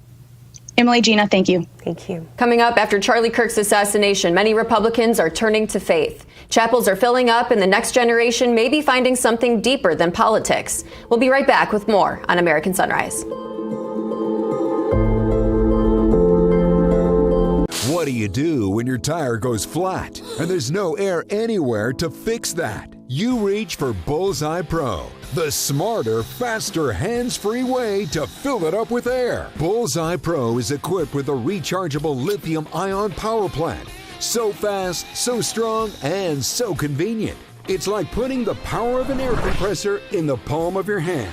Look, you can inflate all 4 tires of your car on a single charge, or inflate a bag full of soccer balls at practice. Bullseye Pro is so advanced, it has a built-in smart pressure digital sensor that gauges and automatically stops when the set tire pressure is reached. Plus, it can be 100% hands-free. You simply set the target pressure and walk away, keeping you out of harm's way. Bullseye Pro is lightweight, durable, and powerful enough to inflate this massive monster truck tire. Plus, it has 4 ultra-bright LED lights to safely inflate at night. Bullseye Pro comes with 3 custom air nozzles on board, so you can easily inflate pool toys, exercise balls, and more. Forget driving to the gas station. Bullseye Pro is your anywhere, anytime inflation station.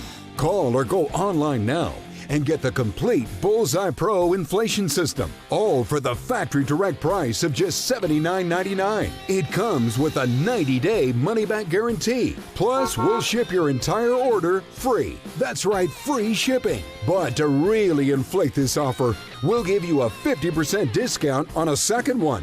You get it all. An incredible value for one low price. Call or go online to order now. To order, call 1-800-976-9718 or go to getbullseyepro.com. So call 1-800-976-9718. That's 1-800-976-9718 or order online at getbullseyepro.com. Order now.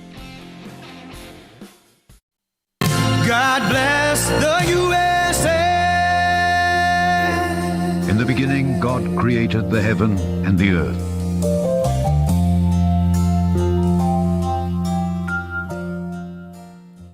Welcome back to American Sunrise. It is time now for our Moment of Faith, brought to us by Lee Greenwood in the God Bless the USA Bible.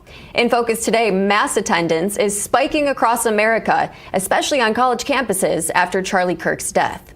Students say they're hungry for meaning, and faith is where they're finding it.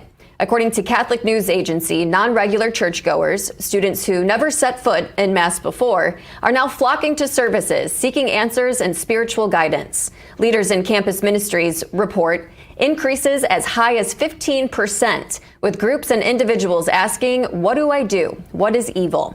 This Charlie Kirk effect is being seen as a reawakening of faith, a turning tide in America where spirituality and truth are once again center stage. For discussion, let's welcome to American Sunrise founder of Revival Today, Jonathan Shuttlesworth. Thank you so much for joining us. Why do you think that this tragedy has ignited such a strong spiritual response among young people? I mean, Charlie really did walk with the Lord in his everyday life, was always talking about his faith. Talk to me about your reaction to people really turning to their faith in the wake of his death.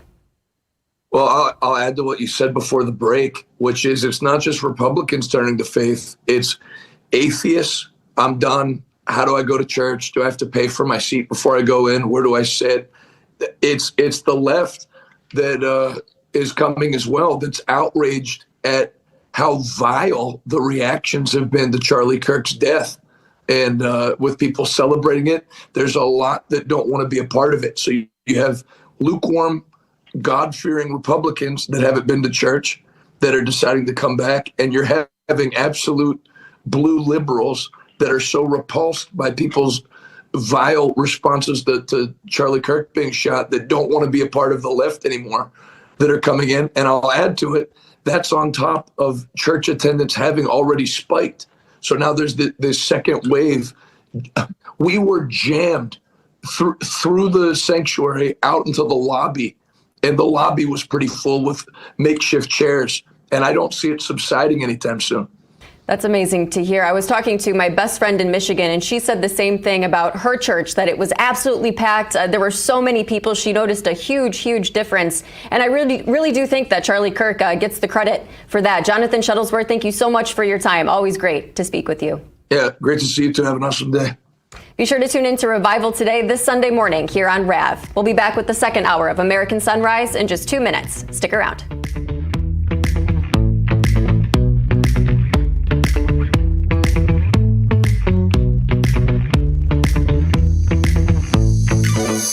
Introducing the limited edition God Bless the USA Bible, inspired by Lee Greenwood's hit song and the most recognized patriotic anthem in America, God Bless the USA. The God Bless the USA large print leather-bound King James Bible also contains America's founding documents, the U.S. Constitution, the Bill of Rights, the Declaration of Independence, and the Pledge of Allegiance, along with a handwritten chorus to Lee Greenwood's song, God Bless the USA. With its large print and slim design, this Bible invites you to explore God's Word anywhere, anytime. The God Bless the USA Bible makes the perfect gift and cherished family heirloom keepsake to pass on to future generations. Designed for an easy reading experience in the trusted King James Version translation, this large print Bible is perfect to take to church, Bible study, work, and for traveling. Order yours today at GodBlessTheUSABible.com.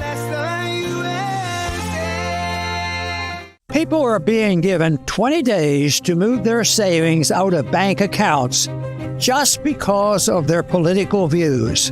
In fact, a conservative billionaire in Washington, who you know very well, was forced to transfer hundreds of millions of dollars. Hi, I'm Dr. Ron Paul. If they can debank billionaires for their politics, what's stopping them from doing the same to you? This is why I've always advocated for the one asset that can't be debanked: gold.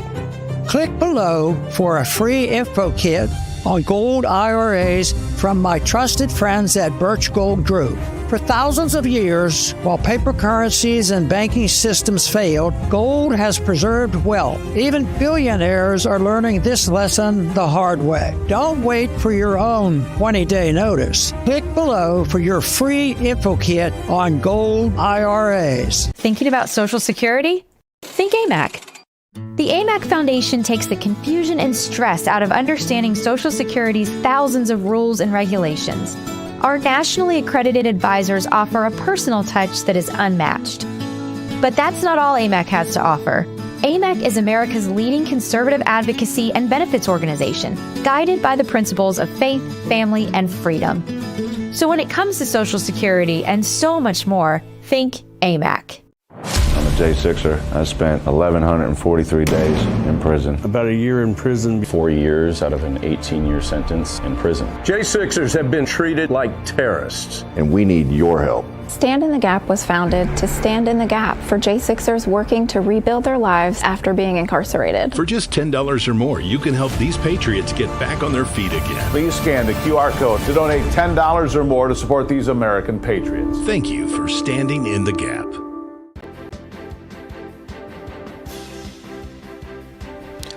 Coming up on the second hour of American Sunrise, Charlie Kirk wasn't just followed, he was felt. And since his assassination, millions more are now listening. His social media exploding, fueled by the power of his message and the magnitude of his loss. We're going to break it down. Secretary of State Marco Rubio drawing a red line. If you're in America on a visa and you cheer the murder of an American, you're gone. Deportation orders already hitting. Is this the new standard? That story ahead. And in Europe, America's power made clear. President Trump in the UK right now, King Charles in Parliament putting America's leader front and center. And it isn't just a ceremony, it's a show of unity and deals on the world stage. Plus, back here in the States, first it was Colbert, now it's Kimmel, as ABC pulls the not-so-funny late-night talk show off the air indefinitely over Charlie Kirk comments. We're going to have those details and more. The second hour of American Sunrise starting right now. Good morning, America. Welcome to American Sunrise. Whether it's culture, we have breaking news to share with you. Politics. President Trump is joining us live now from Florida. We've got you covered. This is what it looks like to be a patriot. We have to protect the American family. The American dream is still alive. I'm David Brody. I'm Terrence. And I'm Dr. Gina.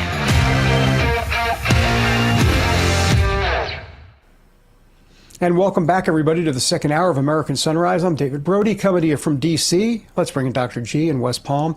T. Bates in our Denver newsroom. Good morning to both of you. A busy morning, and President Trump of course, right in the middle of it all, Dr. G, signing deals in, overseas, designating Antifa as a terrorist organization. Oh, and saying that Jimmy Kimmel's a buffoon and he's ridiculous, and I'm glad he's out. I mean, talk about the multitasker of multitaskers. That is President Trump.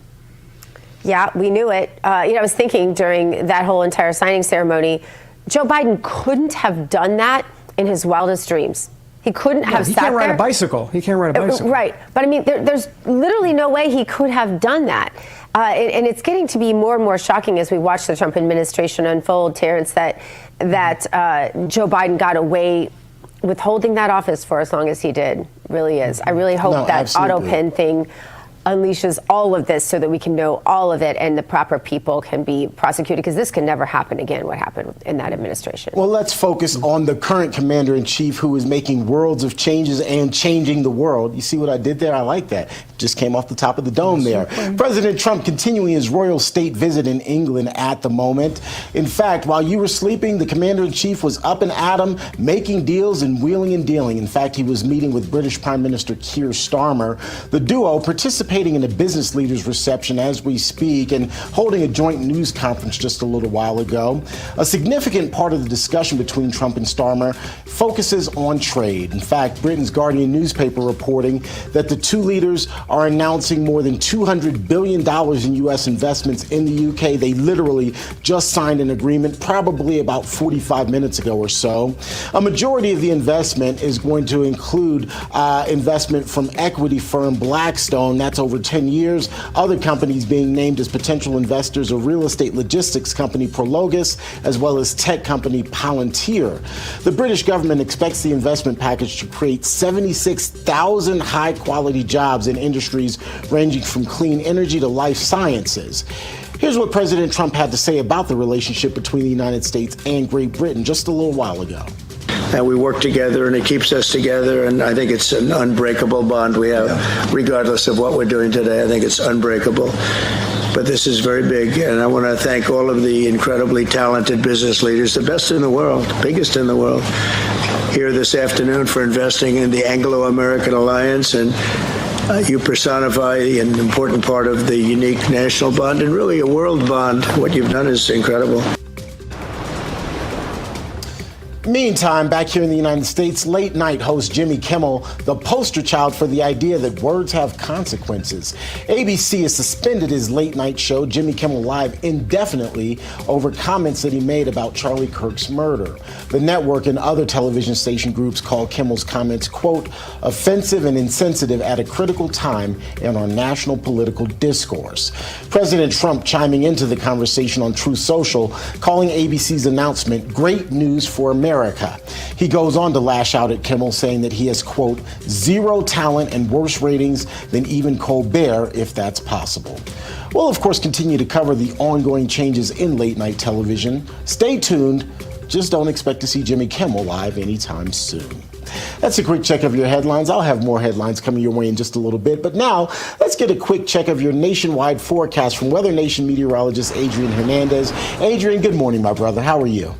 I'm doing great, Terrence, and a lot of people across the country are going to be dealing with some soggy conditions to start things out, and it's all going to be associated with this frontal boundary. We're going to have storms out in the plains and then a cool down in effect for the Northeast later on in the week, mainly towards the weekend and the start of next week. But headed on over to California, we actually have tropical moisture getting inundated in some of these areas like Los Angeles and San Diego and further north. This is the remnants of Tropical Storm Mario that has mainly inundated portions of Southern California. Actually, LA hasn't seen rain in over 100 days, so it's much needed rainfall that they got, and they got a good amount as well. This is the last 3 hours, and this is tropical moisture. So you see some lightning and darker colors associated with it, and the excessive rainfall categories will reflect that as well. There's a level 2 out of 4 risk. It's a whole lot of rain getting inundated in these areas, and then elsewhere, like I was mentioning, rainfall expected for the northern plains as that front continues to move off towards the east. The percentage of normal is actually actually staying 2 to 3 times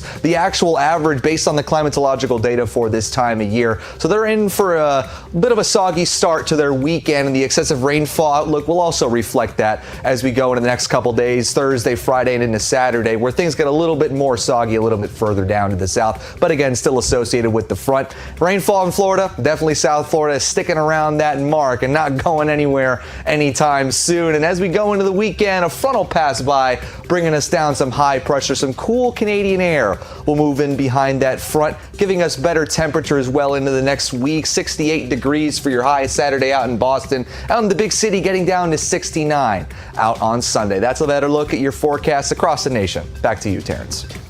Thanks so much, Adrian. Appreciate it. All right, let's get you over to David now. Good morning, David. Good morning, Tim Bates. Okay, we are awaiting President Trump's press conference from the UK. We're told 9:20 Eastern. We'll see. It's a historic visit. He got an over-the-top reception from King Charles. He loved that. Parliament and the British people it all highlights the strength of the U.S.-UK alliance and shows Trump carrying America's flag of freedom on the world stage. Let's join.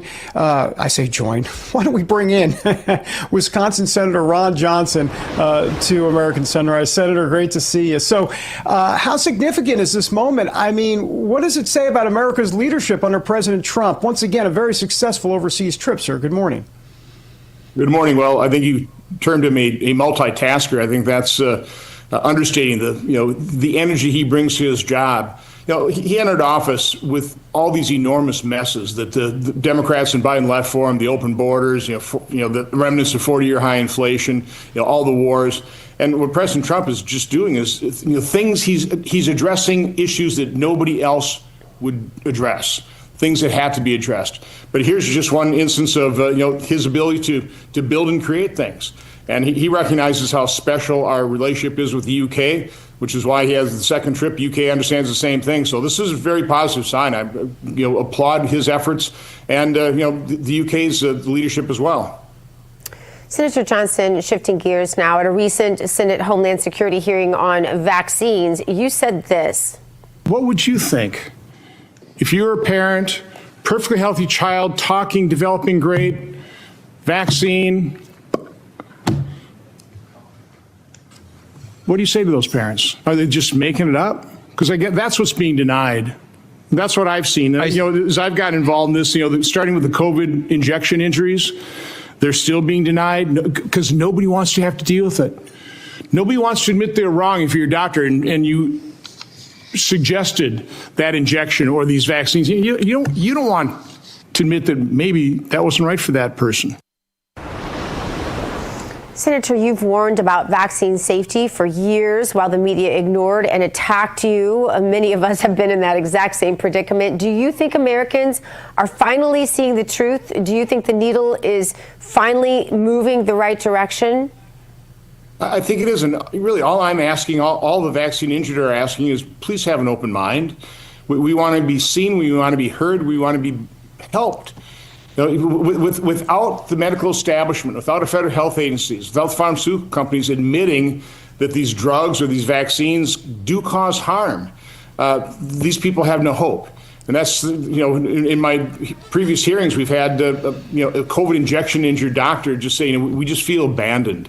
So, no, I think I give President Trump a great deal of credit, setting aside political differences, Bobby Kennedy a great deal of credit, setting aside political differences, finding an area of agreement, addressing the explosion in chronic illness, in autism, and trying to find the root cause. And in doing so, taking the first step to find the root cause, which is return integrity and credibility to science. Science has been corrupted. People have to recognize that. When you pay for science, you get the result you want. Big Pharma's been paying for it. People like Anthony Fauci's been paying for it, and it's been corrupted. We need to restore that credibility, and that's Bobby Kennedy's got a big task. He's got a lot of resistance inside these agencies. These are also the people that will never admit they are wrong. They have to be replaced by people with an open mind. Senator Johnson, I've got somewhat of a philosophical question for you. It seems to me that we're at this inflection point in our country at the moment culturally. I'd like to get your thoughts on where we stand in that respect, but also I think the bigger picture is what you see as the biggest threat to our current values, to our values as a country at this very moment, given the last, say, week and a half, I think highlighted by the murder of Charlie Kirk. Well, listen, I'm a fiscal hawk. I ran in 2010, part of the Tea Party, saying that we were mortgaging our children's future. It's wrong. It's immoral. So that's always been my main reason I'm here. But for the last few years, I've been saying that the greatest threat to this nation is our horrible political divide. And that's why, again, I praise Bobby Kennedy and President Trump setting aside differences, coming together, and demonstrating how, by focusing on area of agreement, you can show America how to heal and unify this nation. I think this, what the Democrats were pushing, the biological males in sports and locker rooms and private spaces, transgenderism, the mutilation of children.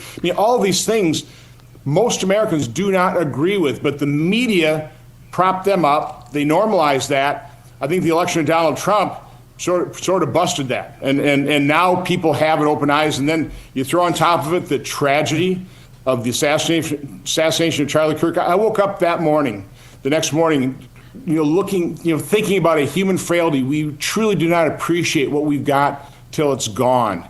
Yeah. And we thought Charlie Kirk would be around a long time. His influence would be there for decades. Now that he's a martyr, and he is a martyr, I think his influence might even grow. And that's what we're seeing. So it is a turning point. So it's interesting that that's the name of his organization, but his assassination is a tipping point. It's a turning point, and it's in juxtaposition of after the death of George Floyd, where you saw the riots. What we saw in the aftermath of Charlie Kirk's assassination are prayer vigils. I think that pretty well says it all. Yeah, for sure. We want people to go to church. That's really what we wanted people to do.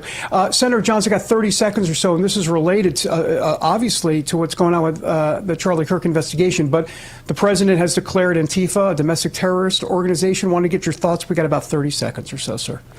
Totally agree with it. Who's paying for the buses that truck in the protesters? Who's paying for the vans that unload gas masks and shields to turn those protests into riots? Those people need to be investigated. It's not going to be an easy task. There's going to be a lot of cutouts in between, but that's a very legitimate investigation on the part of this administration. We know you will follow the money, for sure. Senator Johnson, thanks for joining us this morning. We appreciate it. Thanks, Stay well.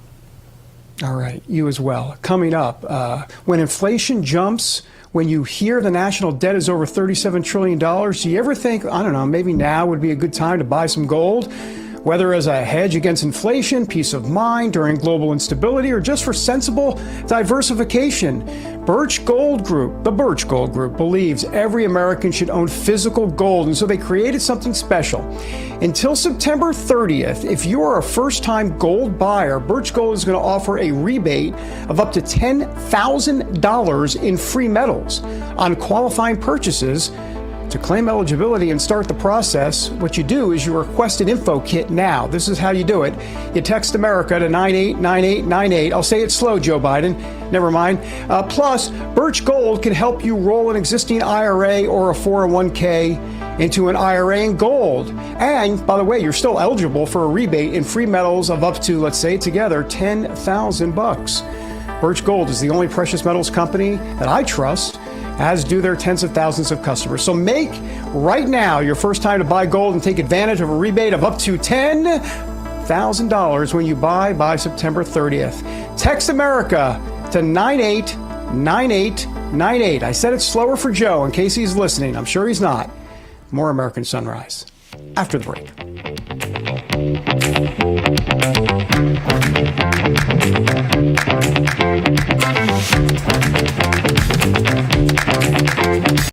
Hello, my friend. Pat Boone here.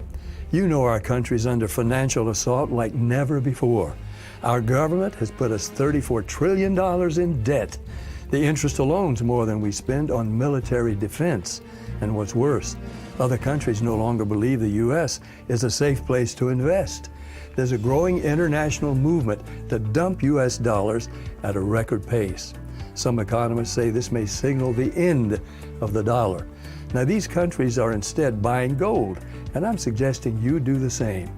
My friends at Swiss America have been helping Americans like you and me for over 40 years to buy physical gold and silver for delivery to our homes or held in our IRAs. I've trusted Swiss America for nearly 25 years now, and you can trust them too. So don't wait. Call or text the number on the screen today for financial peace of mind in these troubling times. Kevin paid off over $12,000 in credit card debt with the help of Consolidated Credit. They cut his interest rates and lowered his payments so he could pay off his debt fast. Call 800-596-8062 for a free consultation. I'm a J6er. I spent 1,143 days in prison. About a year in prison. 4 years out of an 18-year sentence in prison. J6ers have been treated like terrorists. And we need your help. Stand in the Gap was founded to stand in the gap for J6ers working to rebuild their lives after being incarcerated. For just $10 or more, you can help these patriots get back on their feet again. Please scan the QR code to donate $10 or more to support these American patriots. Thank you for standing in the gap. Did you know that thousands of authors across the country have written books and published them with Page Publishing? If you've written a book, Page Publishing can help you through the process. We cut through the confusion of the publishing world to make it easy for you. Call or scan for your free writer's guide today.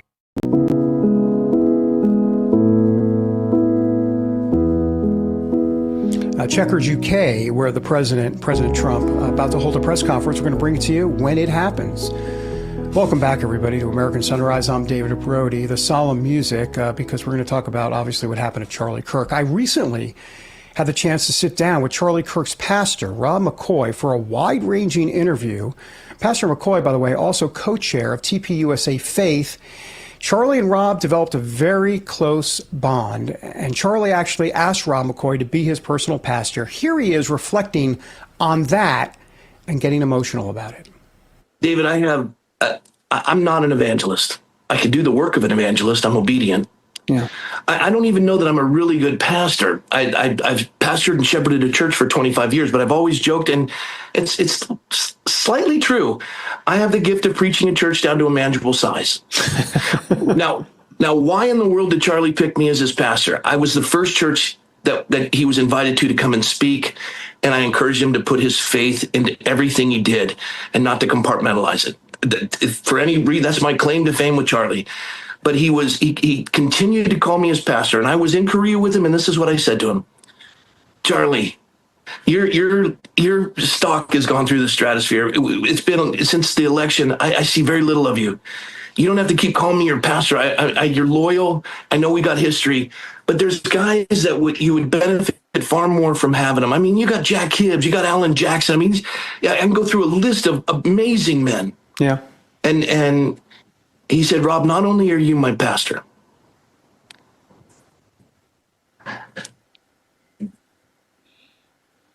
he said, you're America's pastor. And I said, Charlie, you're in the book of Who's Who. I'm in the book of Who's He. You don't know what you're talking about. Doggone it if he wasn't right. I may not be America's pastor today, and after Sunday I won't be, but for 11 minutes in Glendale, Arizona, in front of 70,000 people and 1 billion tuning in worldwide, I'm going to be the man he wanted me to be. And I'm going to be faithful to present the gospel, to share with them that when they leave that building, they're not going to have Charlie Kirk's name on their lips. They're going to have Charlie Kirk's Savior's name on their lips, which is what he always wanted. I mean, just from the heart for reaction. Let's bring in Dr. G and T. Bates. I know Pastor Rob McCoy. I've spoken at his church quite a few times. We are actually very close.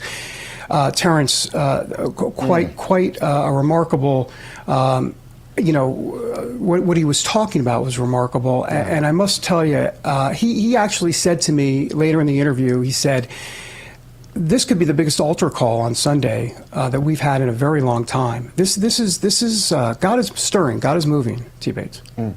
David, it was a great interview, but the thing that struck me, my takeaway, and I think the takeaway from everyone should be the very end there. They're not going to just have Charlie Kirk's name on their lips. They're going to have Charlie Kirk's Savior's name on their lips. Period. Like at that point, that we could have played that one clip And I think that encompasses what this is all about. This is about faith. And I appreciate Pastor basically saying, look, I'm just a guy. You know, he is the guy, I'm just a guy. But he is a guy who is not just faithful, but faith-filled. And I think that is critical. If we show in our everyday lives, and I think there's a message for each and every one of us in our everyday walk, if we just are faith-filled in our everyday walk, that is something that permeates and radiates beyond us. I think people feel that, and people are drawn to that, Dr. Gina. You know, I really think it's just one of those moments where I really don't have anything to say. It was so beautiful, so succinctly said, David, drops of gold coming from that precious servant's tongue. And I just don't have anything to add other than it was just simply beautiful. Thank you for that, David. Short and sweet from Dr. G, and perfectly said. All right, thanks, guys. Coming up, we are headed down to Wall Street for the opening bell. An insight into how to hold on to your hard-earned dollars with some common sense. Back with more American Sunrise in 2 minutes.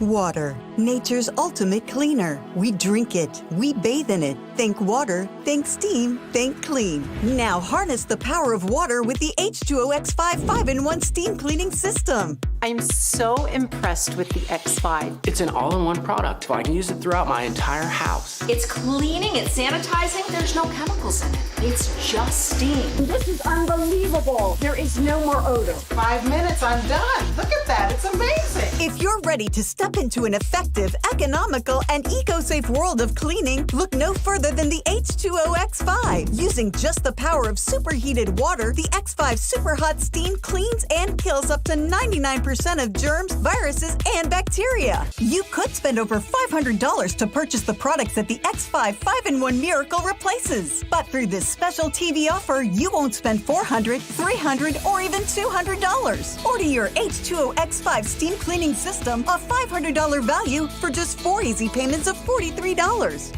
You'll get the X5 steam mop with microfiber pad, the carpet glider, the handheld scrubber, the window glass and mirror attachment, and the garment and upholstery bonnet. It's a complete 10-piece system, all this for just 4 easy payments of $43. But it gets even better. Order now and we'll upgrade your X5 package. We'll add a 6th mode with a dusting and polishing wand. Valued at over $30, this extra bonus attachment makes your H2O X5 the H2O X6. That means your 10-piece system becomes a 12-piece system at no extra cost to you. If after 30 days you're not absolutely delighted, send it back for a full refund of the purchase price. Don't wait. Now's your chance to own the X5 for just 4 easy payments, and we'll make the first payment for you. You get the X5 incredible 5-in-1 lightweight, powerful 12-piece steam cleaning system, a $500 value, all for just 3 easy payments of $43. This offer can't last forever, so call or click right now.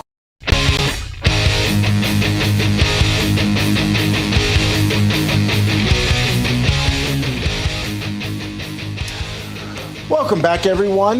You're looking at England there. This is Chequer, England. That's how it's pronounced. President Trump is there with Keir Starmer, the British Prime Minister. The two have been meeting all morning long. We are expecting a joint news conference with the two here in short order. They spoke together and also did a signing just a little while ago. Once that happens, we, of course, will take you there live. In the meantime, let's get you over to New York for the opening bell at the New York Stock Exchange. It's going to ring here in short order. So far, so good. All the major indices are in the green at the moment, even if just slightly. But I'd rather be slightly up than down, period. So we'll take you to New York for the opening bell at the New York Stock Exchange here in short order. Now, let's get you over to David Brody. David, good morning. Or cheerio, good morning. as the Brits say. Cheerio. Cheerio. I like to be slightly up rather than down emotionally as well. So thank you, T. Bates, for that great reminder. All right. I'm monitoring the stock market. Oh, I'm going down. Oh, no, I'm crashing. All right. Now time for our daily dose of dollars and common sense. And that means we're going to bring in American Sunrise Early Edition host, the guy behind Jake's Take Substack. What else does he do? Oh, I know. He bakes the best challah. I spit on myself. The best challah in New York. That would be Jake Novak. Jake, leading with the challah. That's impressive. So let's forget the business stuff. Explain the secret sauce here. What's in the challah? The challah, excuse me. I sweeten it. Alternately, I sweeten it with a little bit of honey or maple syrup, depending on the mood that I'm in, whether I want a darker looking one or a lighter looking one. It's better than crack. Not that I've tried crack, but Hunter, get off the crack pipe and try my challah. I'm telling you, it'll change your life. Change your life. I did not have challah and crack in the same sentence this morning before the segment started, so that is a wild card for sure. Okay, Elijah, I'm sure Elijah would like it. All right, let's talk about, sorry, a little Jewish humor. The business the business aspect of all of the Jimmy Kimmel news, right? Because you say this is essentially the unraveling of a financial enterprise. For those that don't know, obviously Jimmy Kimmel basically, in essence, canceled, at least for now. I mean, I don't see how they're bringing him back, but we'll see. Well, tell me about the financial aspect of all this, Jake. Well, you know, the late night enterprise, which really exploded. Now, we knew that Johnny Carson dominated it. It's not like it was a new business in the 1990s. But when Johnny announced he was going to retire in 1992, there was this massive war. All the networks wanted to get in on it.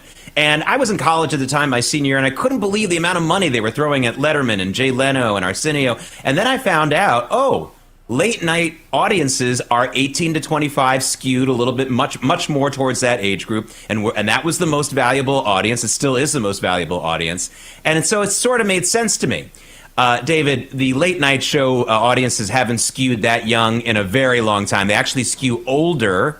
There's been no reason for the kind of money that they've been spending on Kimmel and Colbert and Jimmy Fallon for a long time. It's one of the reasons why it's been pretty clear to me that they've been using them for other things. De facto lobbying, in-kind contributions to Democrats, all the other kinds of things that the networks use some of their entities to try to raise money for their other entities that actually make money. In other words, they kiss the butts of the folks in D.C. who have their regulatory power over the profit-making parts of their business. Well, this is unraveling now. Everyone sees it's just not worth it. There's too much of a loss. There's loss leader and there's loss loser. And Jimmy Kimmel had become a loss loser well before he made these terrible comments. Yeah, I mean, these companies might as well just like flush literal money down the toilet as they're going. All right, hey, that interest rate cut, we got it. Time to celebrate, right? Or am I wrong, Jake? Well, you know, Jerome Powell cuts the rates, but then he goes in his news conference and talks about like, well, I still want to go really slow. And that really angered a lot of the folks on Wall Street yesterday. They were hoping for some more optimistic talk about getting more rates cut. Now, I think what's happening this morning is that the markets are looking at it and saying, hey, wait a minute. Jerome Powell is going to be out of a job by May, maybe sooner. And some of these guys who are going to come in and replace him, they're going to be more aggressive. So they're being a little bit more bullish this morning. That's what's going on now. Yeah, quarter point, by the way, it's what you expected, what everybody expected, right? So do we expect the markets actually then to maybe do well here? Or it's hard to say based on what you just said and some of Powell's comments. You got a crystal ball, little Jake crystal ball? We got 10, 15 seconds.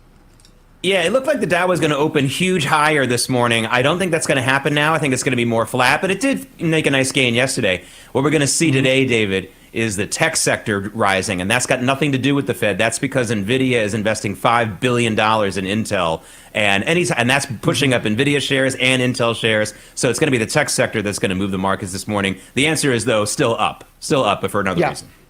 Gotcha. All right, Jake, great to have you. Thank you, sir. My pleasure. Get back to the challah making. Time for T. Bates in Denver for the opening bell at the New York Stock Exchange, sponsored by AMAC. The Association of Mature American Citizens is the conservative voice for Americans 50 and older.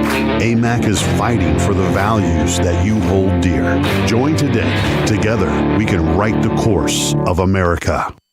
No, Hunter, the challah isn't like crack, and it's not better than crack. He was speaking euphemistically. He didn't mean, I got to get back to work. Sorry, Hunter on the line. He heard crack and, of course, went crazy. Anyway, folks, we're getting ready for the opening bell at the New York Stock Exchange. It's set to ring here in short order. We're also keeping an eye on Chequer, England, where President Trump and Prime Minister Keir Starmer are expected to speak here in short order. You see it here. This is a live look, the two of them gathering with the first ladies of their respective countries. We'll, of course, take you here momentarily. Again, you just heard the applause there on Wall Street. which means we're getting ready for the opening bell. It's ringing as we speak. The markets are now officially open, and generally everything looking pretty good in the positive. Some of the news in the markets may respond to some of the economic news that was just announced in England. President Trump and British Prime Minister Keir Starmer just signing an agreement probably about an hour ago or so to give a pretty significant economic boost to the Brits. So that's very likely going to impact our markets. The Dow is now flat, so it's in the red, but the S&P 500 and the NASDAQ are all up. Oil is also up at the moment. So again, we'll continue to watch all of this. Again, we'll also take you here to Chequer England the moment the president and prime minister take the podium and speak. In the meantime, if you're stressed about back taxes, maybe you missed the April deadline or your books are a mess, you definitely don't want to wait. The IRS is cracking down with penalties adding up fast. We're talking 5% per month, up to 25% just for not filing. There is help, though. Tax Network USA can take the burden off of your shoulders and stop the spiral before it gets worse. They've helped thousands of Americans, whether you're an employee, a small business owner, or if you haven't filed in years. None of that is a problem. They've even seen it all, and they know exactly how to clean it up. With direct access to powerful IRS programs and expert negotiators on your side, Tax Network USA knows how to win. You'll get a free consultation, and if you qualify, you may even be able to reduce or eliminate what you owe. More importantly, they'll help protect you from wage garnishments or bank levies. So don't wait for the next IRS letter. Instead, call 800-905-8000 or visit tnusa.com/RAV to talk to a real expert at Tax Network USA. Take the pressure off and let Tax Network USA handle your tax issues for you. Again, you're taking a live look at President Trump and Prime Minister Keir Starmer of England. They are meeting with the First Ladies there. We're expecting a news conference to happen here in short order. Let's bring in Steve Gruber, though, as we wait for all of that to happen. Stevie G, always good to see you. I'm sure, like we have here, you've been watching the president's interaction, again, on the international stage. In this particular case, it's exclusive to England. What do you make of the deals that he's been able to make there with England? But I guess the bigger picture is his posture, how he is taking control of situations, including there in England. Well, let's start with what was so remarkable to me yesterday. And I saw comments from Piers Morgan, who would know certainly more about English receptions and so forth than I would. He says he's never seen anything like it. It was a remarkable procession yesterday. The carriages, the horses, the bands, the review of the bands, the military. I mean, it was spectacular. And I'm not one of these guys that fawns over the English royalty like my friend Jake Novak. I'm not quite like that. But the point of the fact is that, oh, I'm sorry, did I say that out loud? Jake, I love you. You have a mic on. You have a mic on, Steve. Yeah, the fact of the matter is this. Donald Trump was treated with tremendous respect. And that respect was, I mean, it was remarkable. If you saw the procession, then you saw the dinner, 4,000 place settings, pieces in the place settings. Terrence, I've never seen anything like it. I don't think the world has seen anything like it. It's a respect for Donald Trump and for this country. And the way he's holding himself on the world stage, walking and talking with the king, walking and talking with Keir Starmer, doing all the things to promote American relations with the UK and to enhance, as you pointed out, great trade deals when it comes to high tech, when it comes to developing great products, when it comes to developing the future together with Great Britain, with England, with the UK. I think it's tremendous. And I think that we should be proud as Americans that we are in a place where Donald Trump is so well received. And this is not going to be like other commander-in-chiefs, you know, like this is different because it seems to me, and I'd like to get your take on this, Steve, President Trump, we talk about MAGA all the time, but, you know, let's talk about Brexit. Let's talk about what's going on in so many of the other countries around the world. He's literally started a movement, not just in America. We care about America, obviously, but it is touching all across the world. And this is the ultimate respect to say, wow, this guy has made a difference, and it's historical. It is, and none of this can be discussed without the context of the assassination of Charlie Kirk. Yeah, that's where we are. I believe that the left, look, Jimmy Kimmel, I saw a post today, describe Jimmy Kimmel in one word. I did, unemployed. I think that the fact of the matter is that the world has changed. We have seen it. We're sick and tired of it. And this is true not just in the United States. It's true in the UK. It's true in France. It's true in Italy. It's true in Spain. You go around the world and see these protests are filling the streets, plus people gathering to honor Charlie Kirk and so forth. The world has changed. Donald Trump brought that change. Charlie Kirk helped galvanize that change. And the world is different today than it was on the 10th of September at 12:23 local time. It is different today. This demand of freedom, this demand of secure borders, this demand of liberty, this demand of free speech. And let's focus on that for a moment. The UK has people getting arrested at 3 o'clock in the morning for posts on Facebook. The police shall pound on their door and arrest them for posts on Facebook. That is absolutely unbelievable because they might have offended somebody. Now, people can say, well, Gruber, what about the free speech of Jimmy Kimmel? Look, if you have a show that's losing money because you've offended 50%, 60% of your audience, which is what has happened. That's why these shows are going away. They've offended everybody. They're not funny. They're offensive, and nobody watches them. It's a business model that's failing. And newsflash to the folks at CNN and MS, whatever the hell they're going to call it next, you're going to be losing your jobs, too, because you also are part of a failing business model. You've been dishonest. Oh, we don't know what the motive is. You don't?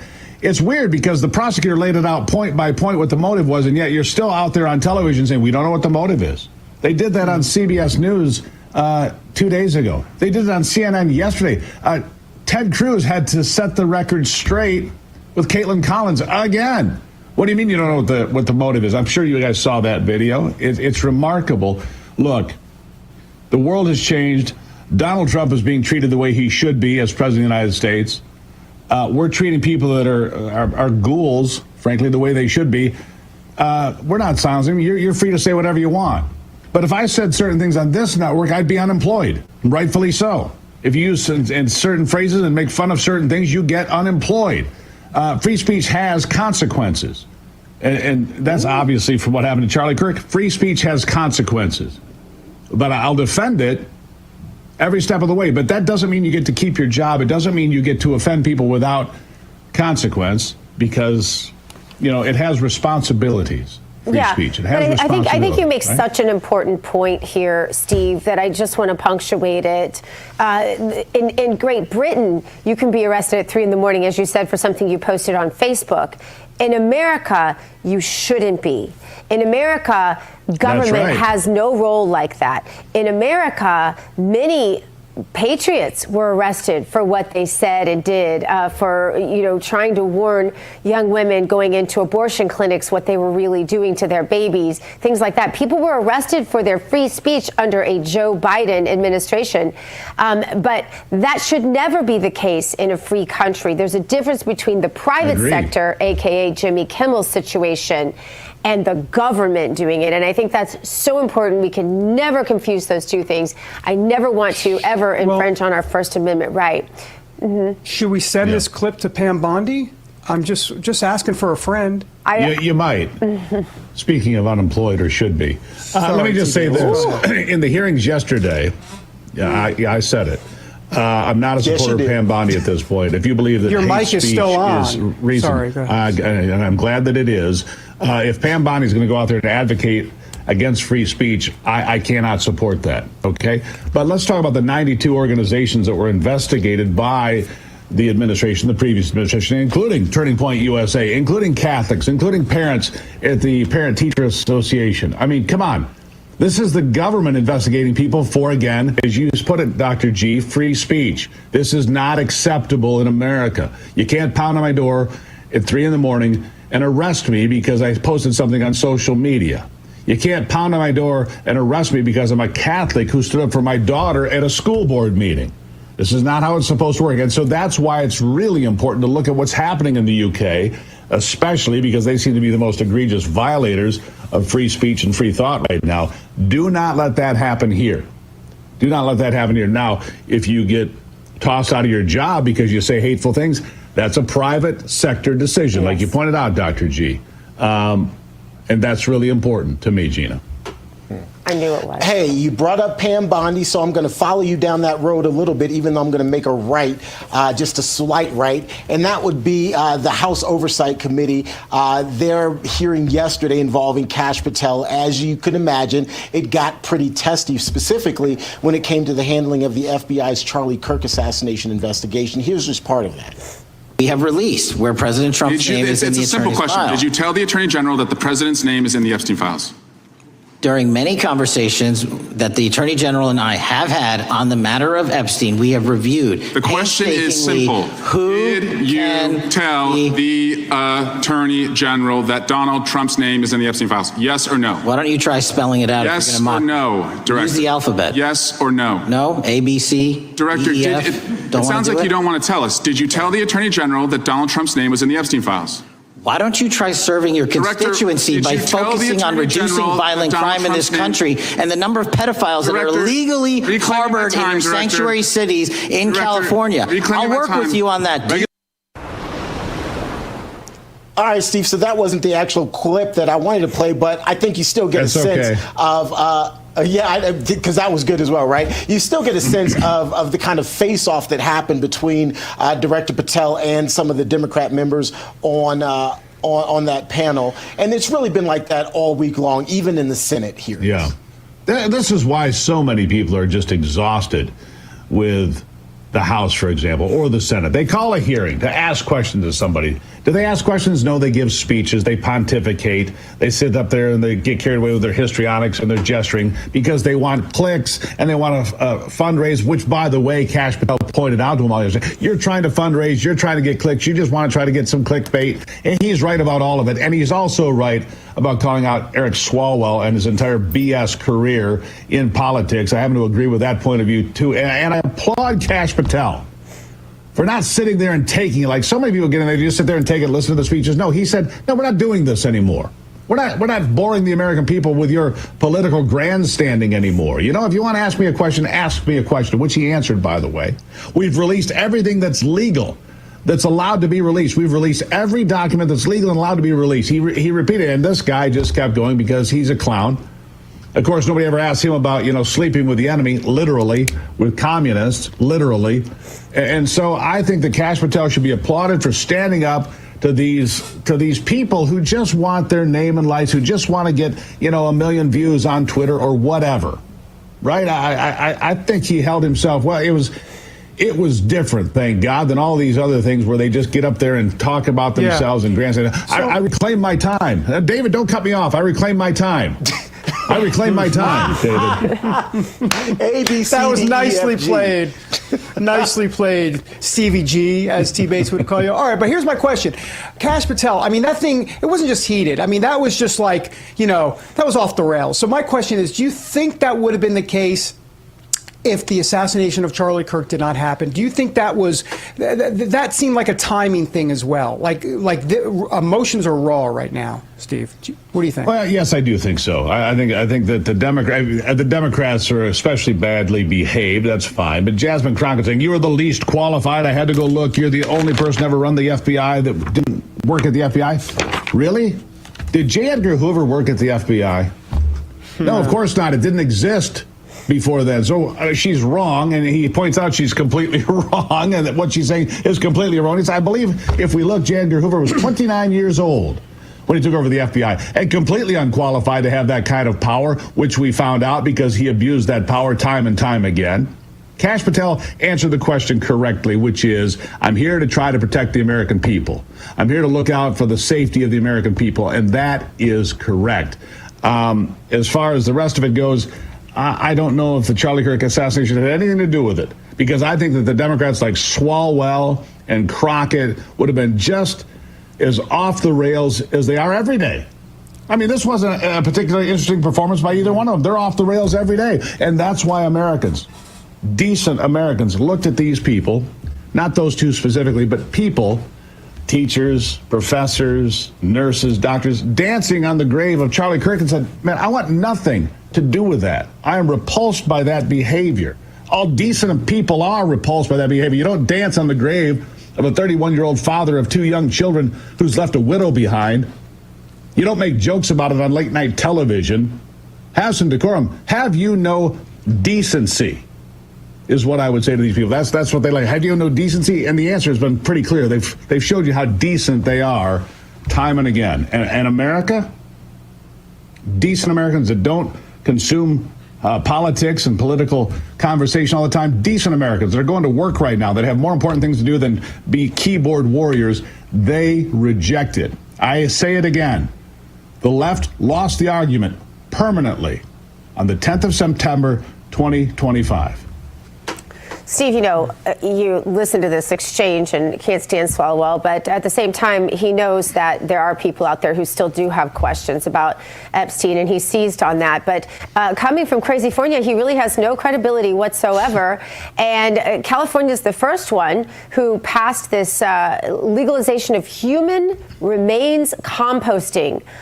New Jersey followed suit. I'm headed to New Jersey this weekend, and I got the article yesterday, and it just shocked me. Is this something you think we'll see spread across the country, this idea of human composting? And what does that say about where we are in our culture? I'm more concerned about euthanasia. I don't feel well, like they've done in Canada. I'll be honest with you. Oh, I've got depression. Well, then you can go off yourself. I don't feel right today. Well, then you can go off yourself. States like Oregon and Washington pursuing those sorts of policies and laws so that people can basically have legalized suicide because they don't feel right, or they're depressed, or they've got a hangnail. That concerns me more. Human composting, I hope that I'm able to die on a mountainside somewhere, Dr. G, and I feed the world. I mean, to be fair, to feed the world. I don't know. I think it's strange. I don't think it's going to be the norm. But then again, if you go back 10 or 20 years and you say, well, that's weird, nobody would ever buy into that, and then look around today and go, my God, they bought into all of that nonsense. That's it, the slippery old slope that we always have warned about as conservatives, Steve Gruber. We've always said this is a slippery slope, and everybody's like, you're a conspiracy theorist, and then you just watch us slide right down into oblivion. Steve Gruber, always fun and interesting to have you on. Thanks for being with us. Thanks guys. Stevie G. 2 Clemson professors were fired after celebrating Charlie Kirk's assassination. There's a story too sickening to ignore. That is next as American Sunrise continues.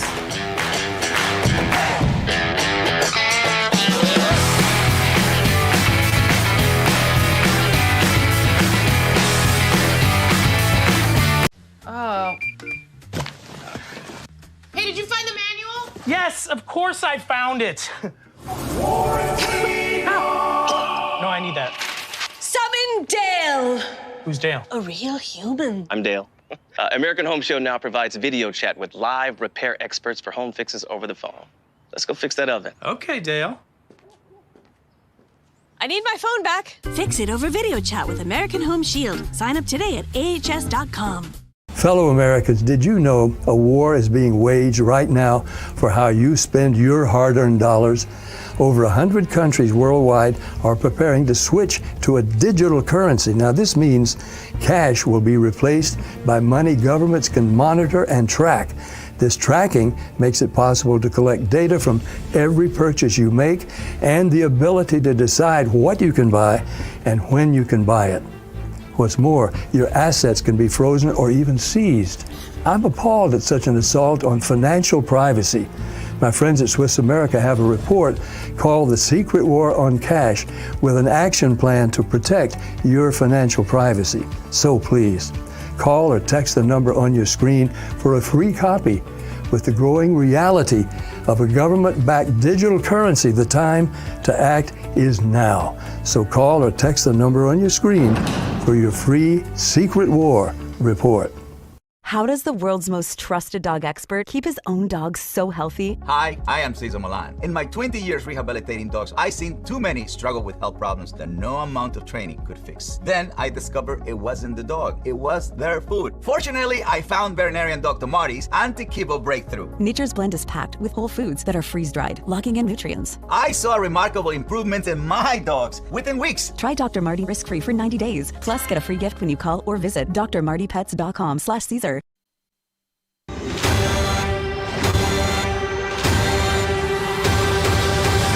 Let's spill some tea. Let's Spill Some Tea is fueled by Artillery Tea Company. It is the only America-first veteran-owned tea brand, and their mission is to maximize flavor with whole leaf blends in chemical-free tea bags. There's no junk, just real tea. The tactical advantage, you ask? Well, it's that each bag brews not just once, but twice. So go over to artillerytco.com and use the code LIBERTY for 20% off of your first order. That's artillerytco.com. Use the code LIBERTY and get yourself some premium tea that's mission-driven and brewed for the brave. There at the bottom of your screen, by the way, folks, you see the press conference that's going to happen here in short order over in Chequer, England. The moment it happens, we'll take you there live. President Trump and British Prime Minister Keir Starmer will be sharing dueling podiums, or not dueling in this case, but they'll be sharing podiums. And again, we'll take you there live the moment each of them takes the podium so you can hear what they have to say. In the meantime, let's spill some tea. And in the cup today, professors at Clemson University posting sick celebratory comments about Charlie Kirk's assassination. And now they are out of a job. Multiple professors at Clemson have been fired after posting abhorrent comments celebrating Charlie Kirk's death. Students and parents called for action, and they got it. The posts were public, vile, and impossible to ignore. And this isn't just unprofessional, it is unhinged. In Clemson, well, a lot of people agreeing that the university did the right thing. So let's bring in Gina and Dr. David to talk to Gina and Dr. David. Let's bring in Dr. David to talk. I'll take it. That's an upgrade. I'll take it. I give you an honorary, David, from the University of Rap. Thank you. A doctor of gobbledygook. We lost the Dr. whole Gina, topic. Go ahead. Dr. Let's start the conversation here, because there's been a lot of talk about First Amendment rights and people saying things, even if they're abhorrent, even if we disagree with them, even if we consider that they are in poor taste, but they have the right to say them. And Steve just said a little while ago, and I think there is a point to be made here, that just because you say it doesn't mean that people don't have a right to push back, and that independent entities don't have a right to fire you from your job for it. 100%. The one place I grapple with myself, and I'm just going to be really honest with you and our audience, is I have trouble with burning the flag. I really have trouble with burning the flag. I'm not sure. I don't like the idea of some sort of penalty for that. I don't think that's a form of free speech that we need, because it's just too emblematic of our precious soldiers that have died throughout our history. David, I'd love your opinion on that, by the way. But also, I'm afraid to ever touch the First Amendment in any way, shape, or form, because once you open that, I fear what else someone could decide to be morally righteous about. And look, that's what happened in Great Britain. And now, and not just Great Britain, by the way, this is happening all over Europe. I think we should note that. I have friends in Germany that have told me the horrific, you cannot say things, and they will monitor you. And if they catch you on some mic somewhere, hidden microphone in a grocery store talking about something you're not supposed to be talking about, guess what? They'll come for you. Those are scary things that should never be permitted in the U.S. And imagine with AI now, they can show you doing things you didn't do. They can make you say things you didn't say. Very scary, David. Well, a couple things real quick. I agree with you, Gina, on the flag burning. And of course, the way to do that is you somehow get a constitutional amendment passed. Not easy, for sure. Yeah. Maybe a convention of states, something along those lines. And Terrence, to your point, when you said Steve had a point, I think it's more than a point. As a matter of fact, I know it's more than a point. In other words, literally, this is not a First Amendment issue. This is employment and contract law. Yes. A private employer can fire someone for doing something stupid under their purview. It's just that simple. And so that is a private issue. This has nothing to do with the First Amendment. And not that we're getting sucked into that, but we need to make it very clear that this is the left is going to say First Amendment. How dare you? No, it has nothing to do with the First Amendment. Jimmy Kimmel has nothing to do with the First Amendment. This is ABC saying, no, you said something stupid. You could have gotten us sued. You might still get us sued. Your butt's fired. And he has every right to continue to say the stupid things that he's saying. He can film himself and post it all over social media if he wants to, but that doesn't mean his employer has to keep him. Correct. No, absolutely. And I mean, most employers, particularly in this industry, will tell you that anything you say as an employee could reflect on the views of the employer. And so you need to be careful. And in Jimmy Kimmel's case in particular, that seems like it's at least part of the conversation. And also, it's not funny. I'm sorry. I just wanted to get that in there. He's not funny. That's not funny. His job is to be funny. Right? Your job is to be a newscaster. If you come on here and start spraying perfume all over yourself and advertising your perfume, that's not your job. His job is to be funny. He isn't. Yeah, I will not do that, by the way. All right. We'll have to leave that conversation for the time. We have more American Sunrise coming your way here after the break. While some universities disagree themselves, one Florida school is actually standing tall, literally, to honor Charlie Kirk and his legacy. We'll have that tribute ahead.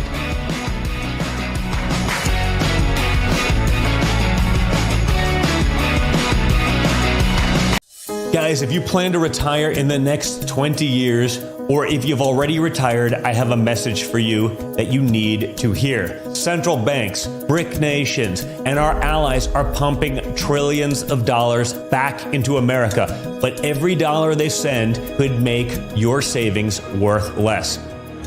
Hi, I'm Donald Trump Jr., and I just want you to be prepared for the future. So protect your hard-earned savings with gold. A gold IRA from my trusted friends at the Birch Gold Group offers you the safety net of gold with the tax advantage status of a retirement account. To see how it's done, click the link below to get a free info kit on gold IRAs. This kit reveals why gold IRAs are exploding in popularity, so do it now. What do you have to lose? It's free and there's no obligation. Click the link below to get your free info kit from the Birch Gold Group. We realize there are many choices when it comes to who you choose for your cell phone service, and there are new ones popping up all the time. But here's the truth. There's only one that boldly stands in the gap for every American that believes that freedom is worth fighting for. And that's Patriot Mobile. For more than 12 years, Patriot Mobile has been on the front lines, fighting for our God-given rights and freedoms, while also providing exceptional nationwide cell phone service with access to all 3 of the main networks. Don't just take our word for it. Ask the hundreds of thousands of Americans who've made the switch and are now supporting causes they believe in. Simply by joining Patriot Mobile, switching is easier than ever. Activate in minutes from the comfort of your own home. Keep your number, keep your phone, or upgrade. Patriot Mobile's all U.S.-based support team is standing by to take care of you. Call 972-PATRIOT today or go to patriotmobile.com/TrumpUK. Use promo code TrumpUK for a free month of service. That's patriotmobile.com/TrumpUK or call 972-PATRIOT and make the switch today.